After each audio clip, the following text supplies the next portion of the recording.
Hi ನಮಸ್ತೆ ಎಲ್ಲರಿಗೂ Kannada study hub YouTube ಚಾನಲ್ಗೆ ಸ್ವಾಗತ. ಸೊ ಇವತ್ತಿನ ಸೆಷನ್ನಲ್ಲಿ ನಾವೇ ನೋಡೋಣ ಅಂತ ಹೇಳಿದ್ರೆ ಮುಂಬರ್ತಕ್ಕಂತಹ RRB NTPC ಹಾಗೆ RRB ಡಿ ಗ್ರೂಪ್ ಎಕ್ಸಾಮ್ಗೆ ಕೇಳಬಹುದಾದಂತಹ ಪ್ರಮುಖ ಪ್ರಶ್ನೋತ್ತರಗಳ ಮಾದರಿ ಪ್ರಶ್ನೆ ಪತ್ರಿಕೆಯನ್ನು ಇವತ್ತು ಸಾಲ್ವ್ ಮಾಡೋಣ, ಸರಿನಾ?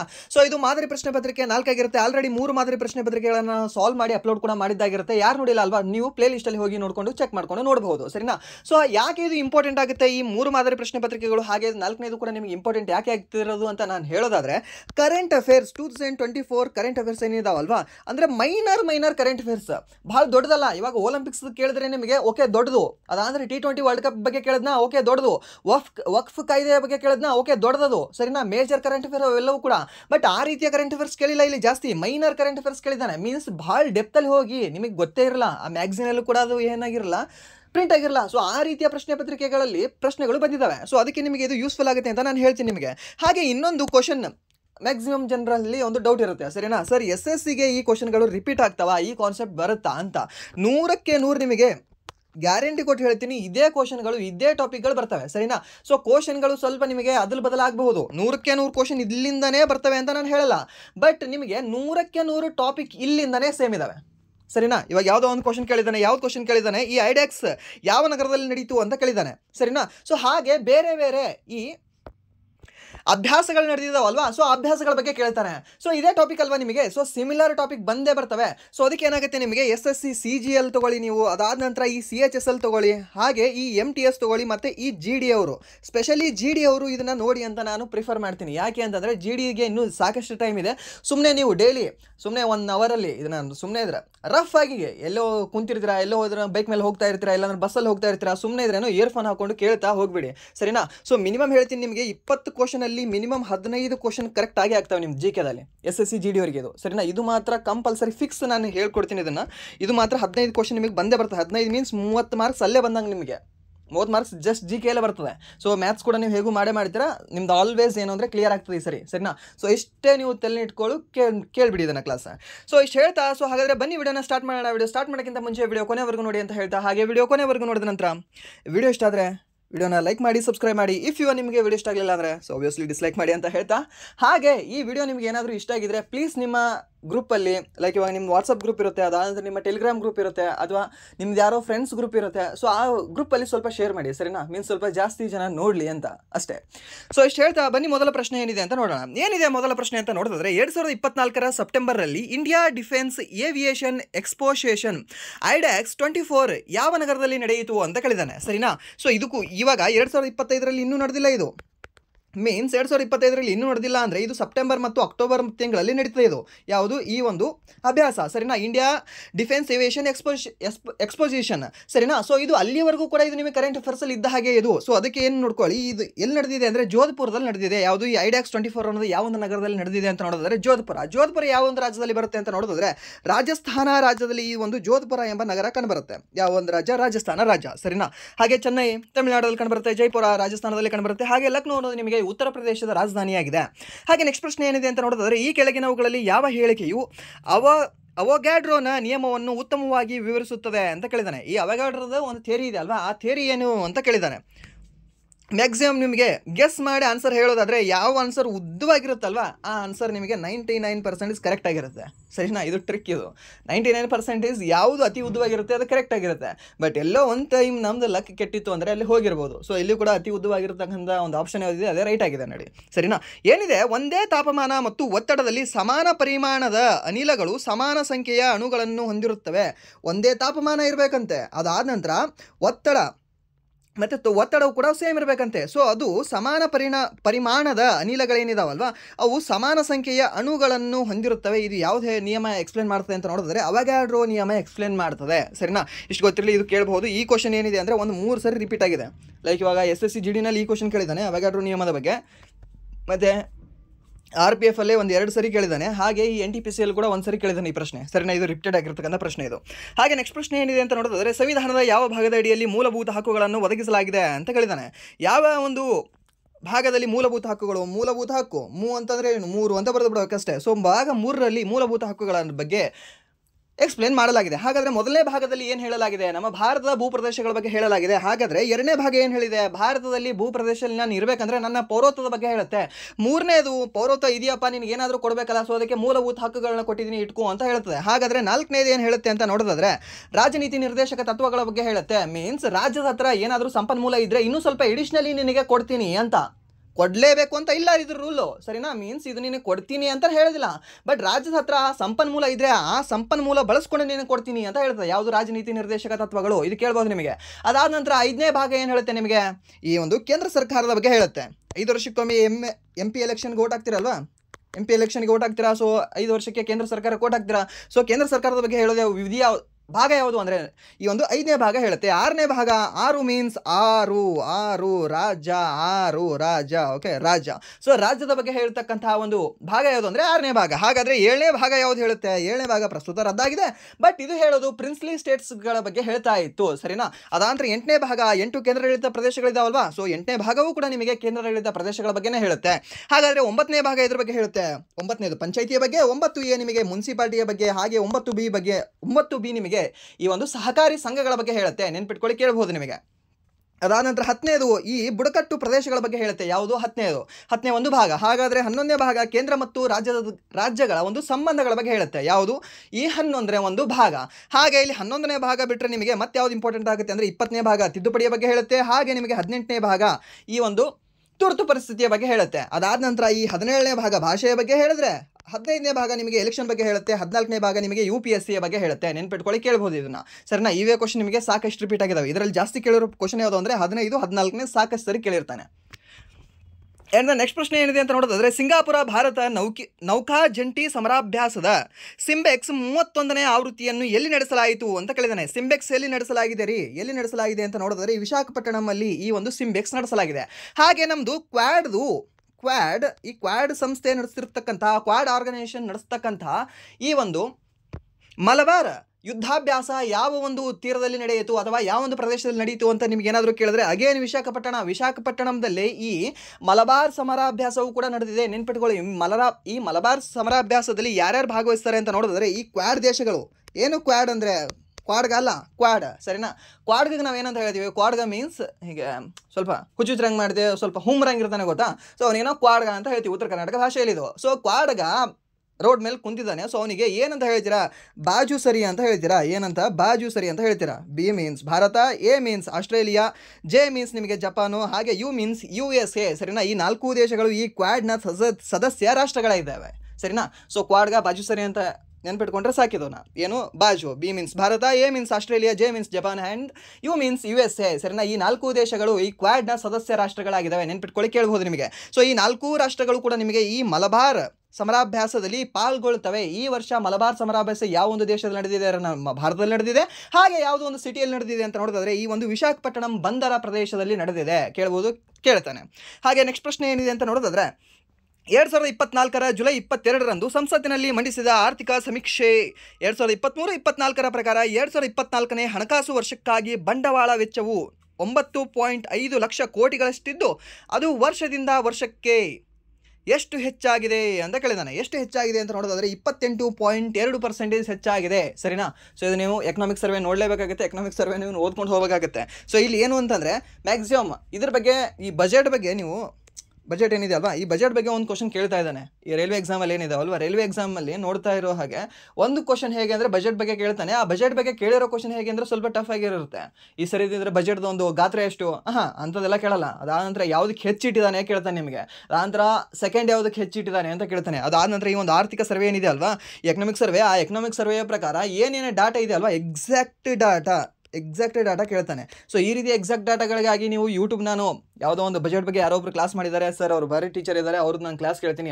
ಅವರಲ್ಲ, ಇವನ್ ನಾನೇ ಮಾಡಿದ್ರು ಕೂಡ ಆ ಕ್ಲಾಸ್ ಎದಕ್ಕೆ ನಿಮಗೆ ಸೀಮಿತ ಆಗಿರುತ್ತೆ ಅಂದರೆ, ಒಂದು ಈ ನಮ್ಮ ಸ್ಟೇಟ್ ಗೌರ್ಮೆಂಟ್ ಎಕ್ಸಾಮ್ ಏನಿದೆ ಅಲ್ವಾ, ಲೈಕ್ PC, SDA, FDA ಮತ್ತು PSI, ಆ ಎಕ್ಸಾಮ್ಗೆ ಅದು ಯೂಸ್ಫುಲ್ ಆಗುತ್ತೆ, ಸರಿನಾ? ಬಟ್ ಆ ಎಕ್ಸಾಮಿಗೆ ಬಿಟ್ಟು ನಿಮಗೆ ಸೆಂಟ್ರಲ್ ಗೌರ್ಮೆಂಟ್ ಯಾವುದೇ ಎಕ್ಸಾಮು ಕೂಡ ಆ ವಿಡಿಯೋಗಳು ನಿಮಗೆ ಯೂಸ್ಫುಲ್ ಆಗಲ್ಲ.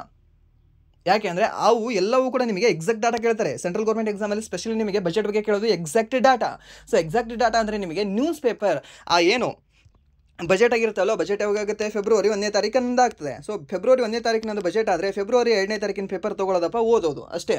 ಕನ್ನಡ ಮತ್ತು ಇಂಗ್ಲೀಷ್ ಪೇಪರ್, ಸರಿನಾ. ಕನ್ನಡದಲ್ಲಿ ನೀವು ಯಾವುದಾದ್ರೂ ಪ್ರಜಾವಾಣಿ ತೊಗೊಳ್ಳಿ, ಅಥವಾ ಇಲ್ಲಾಂದರೆ ಉದಯವಾಣಿ ಪೇಪರ್ ತೊಗೊಳ್ಳಿ, ಇಲ್ಲ ಅಂತಂದರೆ ಹಿಂದಿಯಲ್ಲಿ ಬೇಡ, ಇಂಗ್ಲೀಷಲ್ಲಿ ತೊಗೊಳ್ಳೋದಾದರೆ ನೀವು ದ ಹಿಂದೂ ಅಂತಾದರೂ ತೊಗೊಳ್ಳಿ, ಅಥವಾ ಡೆಕ್ಕನ್ ಹೆರಾಲ್ಡ್ ಆದರೂ ನೀವು ತೊಗೊಂಡು ಓದಿಕೊಳ್ಳಿ, ಸರಿನಾ. ಸೊ ಇಲ್ಲಿ ನಿಮಗೆ ಕಂಪ್ಲೀಟ್ ಡಾಟಾ ಕೊಟ್ಟಿರ್ತಾನೆ, ಆ ಕಂಪ್ಲೀಟ್ ಡಾಟಾ ನಿಮಗೆ ಯೂಸ್ಫುಲ್ ಆಗುತ್ತೆ. ಅಥವಾ ಈ ಫೆಬ್ರವರಿ 1 ಮತ್ತು ಫೆಬ್ರವರಿ 2 ಎರಡೂ ದಿನದ ನೀವು ಏನಾದರೂ ಪೇಪರ್ ಓದಿದ್ರೆ ನಿಮ್ಗೆ ಕಂಪ್ಲೀಟಾಗಿ ಹೇಳ್ತೀನಿ, ಈ ಕ್ವಶನ್ಗಳು ನಿಮಗೆ ಈಸಿ ಕ್ವಶನ್ಗಳಿವೆಲ್ಲವೂ ಕೂಡ, ಸರಿನಾ. ಸೊ ಇದು ಒಂದನ್ನು ಮಾಡ್ಕೊಳ್ಳಿ, ಯಾಕಂದರೆ ಒಂದು ಪ್ರಶ್ನೆ ನಿಮಗೆ ಫಿಕ್ಸ್ ಕೇಳ್ತಾನೆ. ಸೊ ಸ್ಪೆಷಲಿ ಯಾರಿಗೆ ಅಂತಂದರೆ ನೀವು ಏನು RRB ಡಿ ಗ್ರೂಪ್ ಎಕ್ಸಾಮ್ ಬರೀತಿದ್ರಲ್ವ, ಅವ್ರಿಗೆ ಕೇಳ್ತಾನೆ, ನೋಡ್ಕೊಳ್ಳಿ. ಹಾಗೆ ನೆಕ್ಸ್ಟ್ ಪ್ರಶ್ನೆ ಏನಿದೆ ಅಂತ ನೋಡಿದ್ರೆ 2024 ಮೇ ತಿಂಗಳಿನಲ್ಲಿ ನಡೆದ ಹೆಲಿಕಾಪ್ಟರ್ ಅಪಘಾತದಲ್ಲಿ ಯಾವ ಇರಾನ್ ನಾಯಕ ಮರಣ ಹೊಂದಿದರು? ಇರಾನ್ ನಾಯಕ ಒಬ್ಬರು ಮರಣ ಹೊಂದ್ತಾರಲ್ರಿ, ಯಾವುದರಲ್ಲಿ? ಈ ಮೇ ತಿಂಗಳಲ್ಲಿ. ಯಾರು? ಇಬ್ರಾಹಿಂ ರೈಸಿ ಅನ್ನೋರು. ರೈಸಿ ಆಗಿದೆ, ಅದು ರೈಸಿ ಆಗಬೇಕು, ಸರಿನಾ. ಇಬ್ರಾಹಿಂ ರೈಸಿ ಅನ್ನೋರು ಈ ಇರಾನ್ನ ಒಬ್ಬ ಎಕ್ಸ್ ಪ್ರೆಸಿಡೆಂಟ್ ಅಂತ ಹೇಳ್ಬೋದು ಇವರು, ಸರಿನಾ. ಆ ಇಬ್ರಾಹಿಂ ರೈಸಿ ಅನ್ನೋರು ಈ ಹೆಲಿಕಾಪ್ಟರ್ ಅಪಘಾತದಲ್ಲಿ ಡೆತ್ ಆಗ್ತಾರೆ. ಅವ್ರದೇ ಒಂದು ಗಡಿ ಭಾಗದಲ್ಲಿ ಡೆತ್ ಆಗ್ತಾರೆ ಅವರು, ಸರಿನಾ. ಸೊ ಯಾರು ಅಂತ ಕೇಳಿದರೆ ಈ ಇಬ್ರಾಹಿಂ ರೈಸಿ ಯಾವ ಒಂದು ರಾಜ್ಯಕ್ಕೆ ಸಂಬಂಧಿಸಿದವರು ಅಂತ ನಿಮಗೆ ಏನಾದರೂ ಕೇಳಿದ್ರೆ ಈ ಒಂದು ಇರಾನ್ ರಾಜ್ಯಕ್ಕೆ, ಮೀನ್ಸ್ ಇರಾನ್ ದೇಶಕ್ಕೆ ಸಂಬಂಧ ಹೊಂದಿದ್ರು ಅಂತ ನೀವು ಹೇಳಬೇಕಾಗುತ್ತೆ, ಸರಿನಾ. ಸೊ ಈ ರೀತಿ ಡೆತ್ ಆದವ್ರ ಬಗ್ಗೆ ಕೇಳ್ತಾನೆ, ಹುಟ್ಟಿದವ್ರ ಬಗ್ಗೆ ಕೇಳೋದ ಜಾಸ್ತಿ, ಸರಿನಾ. ಡೆತ್ ಆದವ್ರ ಬಗ್ಗೆ ಕೇಳ್ತಾನೆ, ಯಾಕಂದ್ರೆ ಹುಟ್ಟಿದವ್ರು ಏನೋ ಸಾಧನೆ ಮಾಡಿರಲ್ಲ, ಡೆತ್ ಆದವ್ರು ಸಾಧನೆ ಮಾಡಿರ್ತಾರೆ. ಸೊ ಅದಕ್ಕೆ ಈ ಡೆತ್ ಯಾರ್ಯಾರು ರೀಸೆಂಟಾಗಿ ಡೆತ್ ಆಗಿದಾರಲ್ವ ಅವ್ರದೇ ಒಂದು ಪಟ್ಟಿ ಮಾಡ್ಕೊಳ್ಳಿ. ಆ ಪಟ್ಟಿನಲ್ಲಿ 1 ಮಾರ್ಕ್ಸ್ ಇದ್ದರೆ ಅವ್ರು ಡೆತ್ ಆಗೋದಕ್ಕೆ ನಿಮ್ಗೊಂದು ಮಾರ್ಕ್ಸ್ ಬಂದಿರುತ್ತೆ, ಸರಿನಾ. ಸೊ ಅದೊಂದು ಡೆತ್ ಆಗಿರ್ತಾರೆ ಅವರು, ಬಟ್ ಅವ್ರ ಬಗ್ಗೆ ನೀವು ನೋಡ್ಕೊಂಡ್ರೆ ಅಂದರೆ ಆ ಒಂದು ಅವ್ರ ಡೆತ್ತಲ್ಲಿ ನಿಮ್ಗೊಂದು ಕ್ವಶನ್ ಬಂದಿರುತ್ತೆ, ಒಂದು ಮಾರ್ಕ್ಸ್ ಬಂದಿರುತ್ತೆ, ಸರಿನಾ. ನೋಡ್ಕೊಳ್ಳಿ. ಸೊ ಜಸ್ಟ್ ನಮ್ಮ ಕರ್ನಾಟಕದಲ್ಲಿ ಅವರು ಡೆತ್ ಆಗಿದ್ದಾರೆ, ನಮ್ಮ ಕರ್ನಾಟಕ ಕ್ವಶನ್ ಪೇಪರಲ್ಲಿ ಬರಬಹುದು. ಅವರು ಕರ್ನಾಟಕದಲ್ಲಿ ಹುಟ್ಟಿ ಇಡೀ ದೇಶಕ್ಕೆ ಅವ್ರು ಏನಾದರೂ ಒಂದು ಒಳ್ಳೆ ಕೊಡುಗೆ ಕೊಟ್ಟಿದ್ರು ಅಂದರೆ ಓಕೆ, ನಿಮಗೆ ಸೆಂಟ್ರಲ್ ಗೌರ್ಮೆಂಟ್ ಎಕ್ಸಾಮಲ್ಲೂ ಕೂಡ ಆ ಕ್ವಶನ್ ನಿಮಗೆ ಬರುತ್ತೆ. ಬಟ್ ಏನಾದರೂ ಅವರು ಇಂಟರ್ನ್ಯಾಷನಲ್ ಲೆವೆಲಲ್ಲಿ ಡೆತ್ ಆಗಿದ್ರು ಅಂತ ನೋಡೋದಾದರೆ ಅವ್ರ ಪ್ರಶ್ನೆ ನಿಮಗೆ ಬರೋ ಚಾನ್ಸಸ್ ಸಾಕಷ್ಟಿರುತ್ತೆ. ಇವಾಗ ಯಾವುದು ಅಹಮದಾಬಾದಲ್ಲಿ ಒಂದು ವಿಮಾನ ಅಪಘಾತ ಆಯಿತು, ಸರಿನಾ. ಸೊ ಅದ್ರ ಬಗ್ಗೆ ಬರ್ತಕ್ಕಂಥ ಪ್ರಶ್ನೆಗಳಿದ್ದಾವೆ ನಿಮಗೆ. ಸೊ ಅದರಲ್ಲಿ ಏನು ಅಂತಂದರೆ ಈ ಬ್ಲ್ಯಾಕ್ ಬಾಕ್ಸ್ ಅಂತ ಕಂಡುಬರುತ್ತೆ. ಬ್ಲ್ಯಾಕ್ ಬಾಕ್ಸ್ ಯಾವ ಕಲರ್ದಲ್ಲಿದೆ ಅಂತ ನಿಮಗೆ ಕೇಳ್ಬೋದು. ಸರ್ ಬ್ಲ್ಯಾಕ್ ಬಾಕ್ಸ್ ಬ್ಲ್ಯಾಕ್ ಕಲರಲ್ಲಿ ಇರಬೇಕಲ್ಲ. ಇವಾಗ ಎಲ್ಲವೂ ಕೂಡ ಇವಾಗ ಯಾವುದೋ ಒಂದು ವಿಮಾನ ಇರುತ್ತೆ, ಆ ವಿಮಾನ ಅಪಘಾತ ಆಗುತ್ತೆ ಅಪ್ಪ. ಇವಾಗ ಆ ಅಪಘಾತ ಆದ ನಂತರ ಆ ಅಪಘಾತ ಆದ ಒಂದು ವಿಮಾನದಲ್ಲಿ ಏನೇನು ಸಂಭಾಷಣೆ ಆಯಿತು, ಮಾತುಕತೆ ಏನೇನಾಯಿತು, ಅಲ್ಲಿ ಎಲ್ಲ ಕಾಲ್ ರೆಕಾರ್ಡಿಂಗ್ ಆಗ್ತವೆ. ಅಲ್ಲೆಲ್ಲವೂ ಕೂಡ ಆ ಕಾಲ್ ರೆಕಾರ್ಡಿಂಗ್ ಎಲ್ಲವೂ ಇರೋ ಮಾಹಿತಿ ಯಾವುದು ಅಂದರೆ ಇದೇ ಒಂದು ಬ್ಲ್ಯಾಕ್ ಬಾಕ್ಸಲ್ಲಿ, ಸರಿನಾ. ಇದೊಂದು ಬ್ಲ್ಯಾಕ್ ಬಾಕ್ಸಲ್ಲಿ ಇರ್ತದೆ. ಬಟ್ ಆ ಎಲ್ಲ ಮಾಹಿತಿ ಯಾವುದು ಕೂಡ ಸುಟ್ಟೋಗಲ್ಲ, ಅಷ್ಟು ಸೆಕ್ಯೂರ್ ಆಗಿರ್ತದೆ, ಸರಿನಾ. ಯಾಕಂದರೆ ನಿಮಗೆ ವೈಫೈ ಮುಖಾಂತರ ಆಕಾಶದಲ್ಲಿ ಕೆಳಗಡೆ ಭೂಮಿಗೆ ವೈಫೈ ಇರುತ್ತಾ, ಕಂಟಿನ್ಯೂ ಆಗಿದ್ರೆ ಡಾಟಾ ಸರ್ಕ್ಯುಲೇಟ್ ಮಾಡೋಕ್ಕೆ ಇರಲ್ಲ ತಾನೆ. ಸೊ ಅದಕ್ಕೆ ಈ ಒಂದು ಬ್ಲ್ಯಾಕ್ ಬಾಕ್ಸಲ್ಲಿ ಎಲ್ಲವೂ ಕೂಡ ತುಂಬಿಕೊಂಡಿರುತ್ತೆ. ಸೊ ಆ ಬ್ಲ್ಯಾಕ್ ಬಾಕ್ಸ್ ಏನೇ ಒಂದು ವಿಮಾನ ಅಪಘಾತ ಆದರೆ ಯಾಕಾಯಿತು ಅಂತ ತಿಳ್ಕೊಳ್ಳೋಕ್ಕೆ ಆ ಬ್ಲ್ಯಾಕ್ ಬಾಕ್ಸನ್ನು ಸ್ವಲ್ಪ ತಪಾಸಣೆ ಮಾಡ್ತಾರೆ, ಸರಿನಾ. ಸೊ ಆ ಬ್ಲ್ಯಾಕ್ ಬಾಕ್ಸ್ ಯಾವ ಕಲರಲ್ಲಿದೆ ಅಂತ ನಿಮಗೆ ಕೇಳಬಹುದು. ಯಾವ ಕಲರಲ್ಲಿ ಇರುತ್ತೆ ಅಂತ ನೋಡಿದ್ರೆ ಆರೆಂಜ್ ಕಲರಲ್ಲಿ ಈ ಒಂದು ಬ್ಲ್ಯಾಕ್ ಬಾಕ್ಸ್ ಕಂಡು ಬರುತ್ತೆ. ಸೊ ನೀವು ನಿನ್ನೆ ನೋಡಿರ್ಬೋದು, ನಿನ್ನೆ ನ್ಯೂಸ್ ಪೇಪರ್ ಏನಾದರೂ ನೀವು ಚೆಕ್ ಮಾಡಿದ್ರೆ ಈ ಫ್ಯೂಲ್ ಇಂಜನ್ ಏನಿದೆ ಅಲ್ವಾ, ಈ ಫ್ಯೂಲ್ ಇಂಜನ್ ಆಫ್ ಆಗಿರೋದ್ರಿಂದ, ಫ್ಯೂಲ್ ಅದಕ್ಕೆ ಸಪ್ಲೈ ಆಗದೇ ಇರೋದ್ರಿಂದ, ಇಂಜಿನ್ಗೆ ಫ್ಯೂಲ್ನ ಸಪ್ಲೈ ಆಗದೇ ಇರೋದ್ರಿಂದ ಆ ಒಂದು ವಿಮಾನ ಅಪಘಾತ ಆಯಿತು ಅಂತ ನ್ಯೂಸ್ ಪೇಪರಲ್ಲಿ ಬಂದಿದೆ, ಸರಿನಾ. ಹಾಗೆ ನ್ಯೂಸಲ್ಲೂ ಕೂಡ ಬಂದಿದೆ. ಸೊ ಇದನ್ನು ನೀವು ನೋಡ್ಕೋಬಹುದು. ಇದು ನಿಮಗೆ ಸಿಲ್ಲಿ ಅನಿಸ್ಬೋದು ಈ ಪಾಯಿಂಟ್, ಸರಿನಾ. ಈ ಕ್ವಶನ್ ಬರ್ತದೆ ನಿಮಗೆ, ಯಾವುದರಿಂದ ಆ ಒಂದು ವಿಮಾನ ಅಪಘಾತ ಆಯಿತು ಅಂತ. ಅವಾಗ ಏನಂತ ಹೇಳ್ತೀರಾ, ಪೈಲಟ್ ಇದ್ರೇನೋ ಆ ಕಡೆ ನೋಡ್ಕೊಂತ ಗಾಡಿ ಹೊಡೆದ, ಮೀನ್ಸ್ ಏನೋ ವಿಮಾನ ಇದ್ರೇನೋ ರನ್ ಮಾಡಿದೆ, ಅವಾಗ ಅದಕ್ಕೆ ಆಯಿತು ಅಂತ. ಇಲ್ಲ, ಅಲ್ಲಿ ಫ್ಯೂಲ್ ಇದ್ರೇನೋ ಡಿಸ್ಕನೆಕ್ಟ್ ಆಗಿತ್ತು ಇಂಜಿನ್ಗೆ. ಸೊ ಅದಕ್ಕೆ ಏನಾಗಿದೆ, ಅದು ಆಕ್ಸಿಡೆಂಟ್ ಆಗಿದೆ, ಸರಿನಾ. ನೆನಪಿಟ್ಕೊಳ್ಳಿ, ಕೇಳ್ಬೋದು ಈ ರೀತಿಯ ಪ್ರಶ್ನೆ. ಸೊ ಇದು ನಿಮಗೆ ಸಿಲ್ಲಿ ಅನಿಸ್ಬೋದೇನೋ, ಸರಿನಾ. ಇನ್ನೊಂದು ನಿಮಗೆ 2024 ಕ್ವಶನ್ ಪೇಪರ್ ಅನಿಸುತ್ತೆ, ಅದು 2024 PC question paper in February ಮಂತಲ್ಲಿ ನಡೆದಿರ್ಬೋದು. ಸೊ ಇತ್ತೀಚೆಗೆ ಬೆಂಗಳೂರಲ್ಲಿ ಇರ್ತಕ್ಕಂತಹ ಯಾವ ಒಂದು ಕಚೇರಿಗೆ ಬಾಂಬ್ ಬೆದರಿಕೆ ಬಂದಿತ್ತು ಅಂತ ಕ್ವಶನ್ ಕೇಳಿದ್ದ. ಮೇ ಬಿ ನೀವು ನೋಡಿದ್ರಾ ಅನ್ಸುತ್ತೆ, ಸರಿನಾ. ಯಾರಿಗೆ ಅಂದರೆ ಶಾಲಾ ಕಾಲೇಜುಗಳಿಗೆ, ಮೀನ್ಸ್ ಒಂದು ಶಾಲೆಗೆ ಬಂದಿರ್ತಾರೆ, ಕಾಲೇಜುಗಳಲ್ಲ ಶಾಲೆಗೆ, ಒಂದು ಶಾಲೆಯ ಮೇಲೆ ಬಾಂಬ್ ಬೆದರಿಕೆ ಹಾಕಿರ್ತಾರೆ. ಅದೇ ಸಾಲಿ ಹುಡುಗರು ಹಾಕಿರ್ತಾರೆ, ಸಾಲಿ ನಡಿಬಾರ್ದು ಇವತ್ತು ಅಂತೇಳಿ, ಸರಿನಾ. ಸೊ ಬಾಂಬ್ ಕರೆ ಬಂದಿರ್ತದೆ. ಸೊ ಆ ಬಾಂಬ್ ಕರೆ ಎದಕ್ಕೆ ಬಂದಿದ್ದು ಅಂತ ಕೇಳಿದ. ಸೊ ಈ ಕ್ವಶನ್ ನಿಮಗೆ ಏನಾದರೂ ಆ ನ್ಯೂಸ್ ಪೇಪರ್ ಬಿಟ್ಟು ಅಥವಾ ಆ ಒಂದು ನ್ಯೂಸ್ನ ಏನಾದರೂ ನೋಡಿಲ್ಲ ಅಂದರೆ ಈ ಕ್ವಶನೇ ಅಲ್ಲ ಇದು ನಿಮಗೆ. ಯಾವುದ್ರ ಮೇಲೆ ಹಾಕಿದ್ರೆ ಏನೋ ಏರ್ಪೋರ್ಟ್ ಇರ್ಬೋದೇನೋ, ಏನೋ ಇಲ್ಲಾಂದರೆ ಮೆಟ್ರೋ ಇರ್ಬೋದೇನೋ, ಹಿಂಗೆ ಗೆಸ್ ಮಾಡಿ ಹಾಕೋದಾಗ್ತದೆ. ನೀವು ಏನಾದರೂ ನ್ಯೂಸ್ ಪೇಪರ್ ಓದಲಿಲ್ಲ ಅಂದರೆ ನ್ಯೂಸ್ ಪೇಪರ್ ಇದಕ್ಕೆ ನಿಮಗೆ ಇಂಪಾರ್ಟೆಂಟ್ ಆಗುತ್ತೆ. ಕೆಲವೊಂದು ಸಿಲ್ಲಿ ಕ್ವಶನ್ಗಳು ಬಂದಿರ್ತವೆ, ಸರಿನಾ. ಇದು ನೋಡ್ಕೊಳ್ಳಿ, ಕೇಳ್ಬೋದು ನಿಮಗೆ. ಅದಾದ ನಂತರ ನೆಕ್ಸ್ಟ್ ಪ್ರಶ್ನೆ ಏನಿದೆ ಅಂತ ನೋಡಿದ್ರೆ ಈ ಅಲಿ ಖಮೇನಿ ಯಾವ ದೇಶಕ್ಕೆ ಸಂಬಂಧ ಹೊಂದಿದರು? ಇವರು ಈಗಿನ ಇರಾನ್ನ ಸರ್ವೋಚ್ಚ ನಾಯಕ, ಸರಿನಾ. ಇರಾನ್ನ ನಾಯಕರು ಅಂದರೆ ಈ ಅಲಿ ಖಮೇನಿ ಅವರು, ನೆನ್ಪಿಟ್ಕೊಳ್ಳಿ. ಇವರು ಇನ್ನೂ ಕೂಡ ಡೆತ್ ಆಗಿಲ್ಲ. ಅದಾದ ನಂತರ ನೆಕ್ಸ್ಟ್ ಪ್ರಶ್ನೆ ಏನಿದೆ ಅಂದರೆ ಪುರಿಯ ಶ್ರೀ ಜಗನ್ನಾಥ ದೇವಾಲಯದಿಂದ ಭಗವಾನ್ ಶ್ರೀ ಜಗನ್ನಾಥನು ತನ್ನ ಸಹೋದರನಾದ ಬಲಭದ್ರ ಮತ್ತು ಸಹೋದರಿಯಾದ ಸುಭದ್ರಾ ಅವರ ಜೊತೆಯಲ್ಲಿ ಹೊರಡುವ ರಥಯಾತ್ರೆ ಎಂಬ ಪವಿತ್ರ ಮೆರವಣಿಗೆಯು ಹಿಂದೂ ಪಂಚಾಂಗದ ಯಾವ ಮಾಸದಲ್ಲಿ ಪ್ರಾರಂಭವಾಗುತ್ತದೆ? ಇದು ಏನ್ರಿ ಹಾಲು ಕೊಡ್ದಂಗೆ ಇದು ಪ್ರಶ್ನೆ, ಎಂಥ ಕ್ವಶನ್ ಇದು ಅಲ್ವಾ. ಸೊ ಏನು ಹೇಳಿದ್ದೀನಿ ನಾನು ನಿಮಗೆ, ಈ ಜೂನ್ ತಿಂಗಳಲ್ಲಿ ಈ ಒಂದು ರಥಯಾತ್ರೆ ನಡೀತದೆ ಅಂತ ಹೇಳಿದ್ದೀನಿ. ಯಾವ ರಥಯಾತ್ರೆ? ಈ ಒಂದು ಪುರಿ ಜಗನ್ನಾಥನ ರಥಯಾತ್ರೆ ಅಂತ. ಸೊ ಜೂನಲ್ಲಿ ಯಾವ ಒಂದು ಹಿಂದೂ ಮಾಸ ಇರುತ್ತೆ? ಯಾವುದಿರುತ್ತೆ? ಚೈತ್ರ, ವೈಶಾಖ, ಆಷಾಢ, ಆಷಾಢ ತಾನೆ. ಮೀನ್ಸ್ ನೀವು ಕೇಳಿರ್ಬೋದು, ಆಷಾಢ ಗಾಳಿ ಬೀಸ್ತಾ ಇದೆ, ಹೊರಗೆ ಏನಾದರೂ ಇದ್ರೇನೋ ಒಣ ಹಾಕಿದ್ದಿ, ಏನಾದರೂ ಇದನ್ನು ಬಟ್ಟೆ ಇದ್ರೇನೋ ಆರಕ್ಕೆ ಹಾಕಿದ್ದಿ ಅಂತಂದರೆ ಅದನ್ನು ತೊಗೊಂಡು ಬಾ, ಗಾಳಿಪಟ ಹಾರಿಸು. ಆಷಾಢ ಗಾಳಿಯಲ್ಲಿ ಗಾಳಿಪಟವನ್ನು ನಾವು ಹಾರಿಸ್ತೀವಿ. ಆಷಾಢ ಗಾಳಿಯಲ್ಲಿ ಯಾರ್ಯಾರು ಗಾಳಿಪಟ ಹಾರಿಸಿದ್ದೀರಾ? ಸೊ ಇದೇ ತಿಂಗಳಲ್ಲಿ ಮೀನ್ಸ್ ಜೂನ್ ತಿಂಗಳಲ್ಲಿ ಹಾರಿಸಿರ್ತೀರ ಅಲ್ವಾ? ಸೊ ಸ್ಕೂಲ್ ನಿಮ್ದು ಯಾವಾಗ ಸ್ಟಾರ್ಟ್ ಆಗುತ್ತೆ? ಸ್ಕೂಲ್ ಸ್ಟಾರ್ಟ್ ಆದಾಗೆ ಅಲ್ವಾ? So first month school start ಆದಾಗಲೇ ಅಲ್ವಾ ಗಾಳಿ ಜಾಸ್ತಿ ಜೋರಾಗಿ ಬೀಸ್ತಾ ಇರುತ್ತೆ. ನೀವೇನಾದರೂ ನಿಮ್ಮ ಯಾರ ಜೊತೆನಾದರೂ ನಿಮ್ಗೆ ಬೇಕಾದವ್ರ ಜೊತೆ ಹೊರಗಡೆ ನೀವು ರೋಡ್ ಮೇಲೆ ನಿಂತು ಅಥವಾ ಹೊರಗಡೆ ನಿಂತು ನೀವು ಮಾತಾಡ್ತಾ ಇದ್ರೆ, ಟೆರಸ್ ಮೇಲೆ ನಿಂತು ಮಾತಾಡ್ತಾ ಇದ್ರೆ, ಎಲ್ಲಿ ಹೊರಟಿದೀಯಾ, ಎಷ್ಟು ಗಾಳಿ ಬರ್ತಾ ಇದೆ ಅಂತ ಅವ್ರು ಕೇಳ್ತಾರೆ. ಇಲ್ಲ ಗಾಳಿ ಜಾಸ್ತಿ ಬೀಸ್ತಾ ಇದೆ. ಯಾಕೆ ಗಾಳಿ ಜಾಸ್ತಿ ಬೀಸ್ತಾ ಇದೆ? ಆಷಾಢ ತಿಂಗಳಿದೆ, ಆಷಾಢ ತಿಂಗಳಲ್ಲಿ ಗಾಳಿ ಜಾಸ್ತಿ ಬೀಸ್ತಾ ಇರುತ್ತೆ, ಸರಿನಾ? ಸೊ ಈ ಒಂದು ಆಷಾಢ ತಿಂಗಳಲ್ಲಿ, ಈ ಆಷಾಢ ಒಂದು ಮಂತ್ನಲ್ಲಿ ಈ ರಥಯಾತ್ರೆ ನಡೀತದೆ, ಸರಿನಾ? ಹಾಗೆ ನಿಮಗೆ ಇದು ಕೇಳ್ಬೋದು, ಅಂಬುಬಾಚಿ ಮೇಳ ಅಂತ ಒಂದು ಅಂಬುಬಾಚಿ ಮೇಳ ನಡೀತದೆ ಅಸ್ಸಾಂ ರಾಜ್ಯದಲ್ಲಿ. ಆ ಅಂಬುಬಾಚಿ ಮೇಳ ಯಾವ ಒಂದು ಹಿಂದೂ ಪಂಚಾಂಗದ ಕ್ಯಾಲೆಂಡರ್ ಪ್ರಕಾರ, ಯಾವ ಒಂದು ಹಿಂದೂ ಕ್ಯಾಲೆಂಡರ್ನ ಒಂದು ತಿಂಗಳಿನಲ್ಲಿ ನಡೀತದೆ ಅಂತ ನಿಮಗೆ ಕೇಳ್ಬೋದು. ಸೊ ಅಗೇನ್ ನಿಮಗೆ ಇದೇ ಆಷಾಢದಲ್ಲೇ ನಡೀತದೆ, ಮೀನ್ಸ್ ಅಗೇನ್ ಅದು ಜೂನಲ್ಲೇ ನಡೀತದೆ, ಸರಿನಾ? ಸೊ ಇದನ್ನು ನೆನ್ಪಿಟ್ಕೊಳ್ಳಿ, ನಮ್ಮ ಹಿಂದೂ ಕ್ಯಾಲೆಂಡರ್ನ 12 ತಿಂಗಳನ್ನು ನೆನ್ಪಿಟ್ಕೊಳ್ಳಿ. ಏನು ನೆನ್ಪಿಟ್ಕೊಳ್ಳೋದು ಅಷ್ಟೇನಿಲ್ಲ, ನೀವು ಜಸ್ಟ್ ಇದ್ರೇನೋ ಬುದ್ಧಿ ಉಪಯೋಗಿಸಿದ್ರೆ ಸಾಕಪ್ಪ. ಈ ರಥಯಾತ್ರೆ ಯಾವ ನಡೀತದೆ? ಜೂನಲ್ಲಿ ನಡೀತದೆ, ಅಂಬುಬಾಚಿ ಮೇಳ ಜೂನಲ್ಲಿ ನಡೀತದೆ ಅಂತ ನಾನು ಹೇಳಿರ್ತೀನಿ. ಬಟ್ ಇದನ್ನು ನಾನು ನಿಮಗೆ ಮ್ಯಾಕ್ಸಿಮಮ್ ಹೇಳಿರಲ್ಲ. ನೀವು ಬೇರೆ ಕಡೆ ಓದಿದ್ರು ಕೂಡ ಇದನ್ನು ನೀವು ಮ್ಯಾಕ್ಸಿಮಮ್ ಓದ್ಕೊಂಡಿರಲ್ಲ. ಇವಾಗ ದೀಪಾವಳಿ ಯಾವಾಗ ನಡೀತದೆ? ದೀಪಾವಳಿ ಅಕ್ಟೋಬರ್ ಮತ್ತು ಈ ಒಂದು ನವೆಂಬರ್ ತಿಂಗಳಲ್ಲಿ ನಡೀತದೆ ಅಂತ ನಿಮಗೂ ಗೊತ್ತಿದೆ, ನನಗೂ ಗೊತ್ತಿದೆ.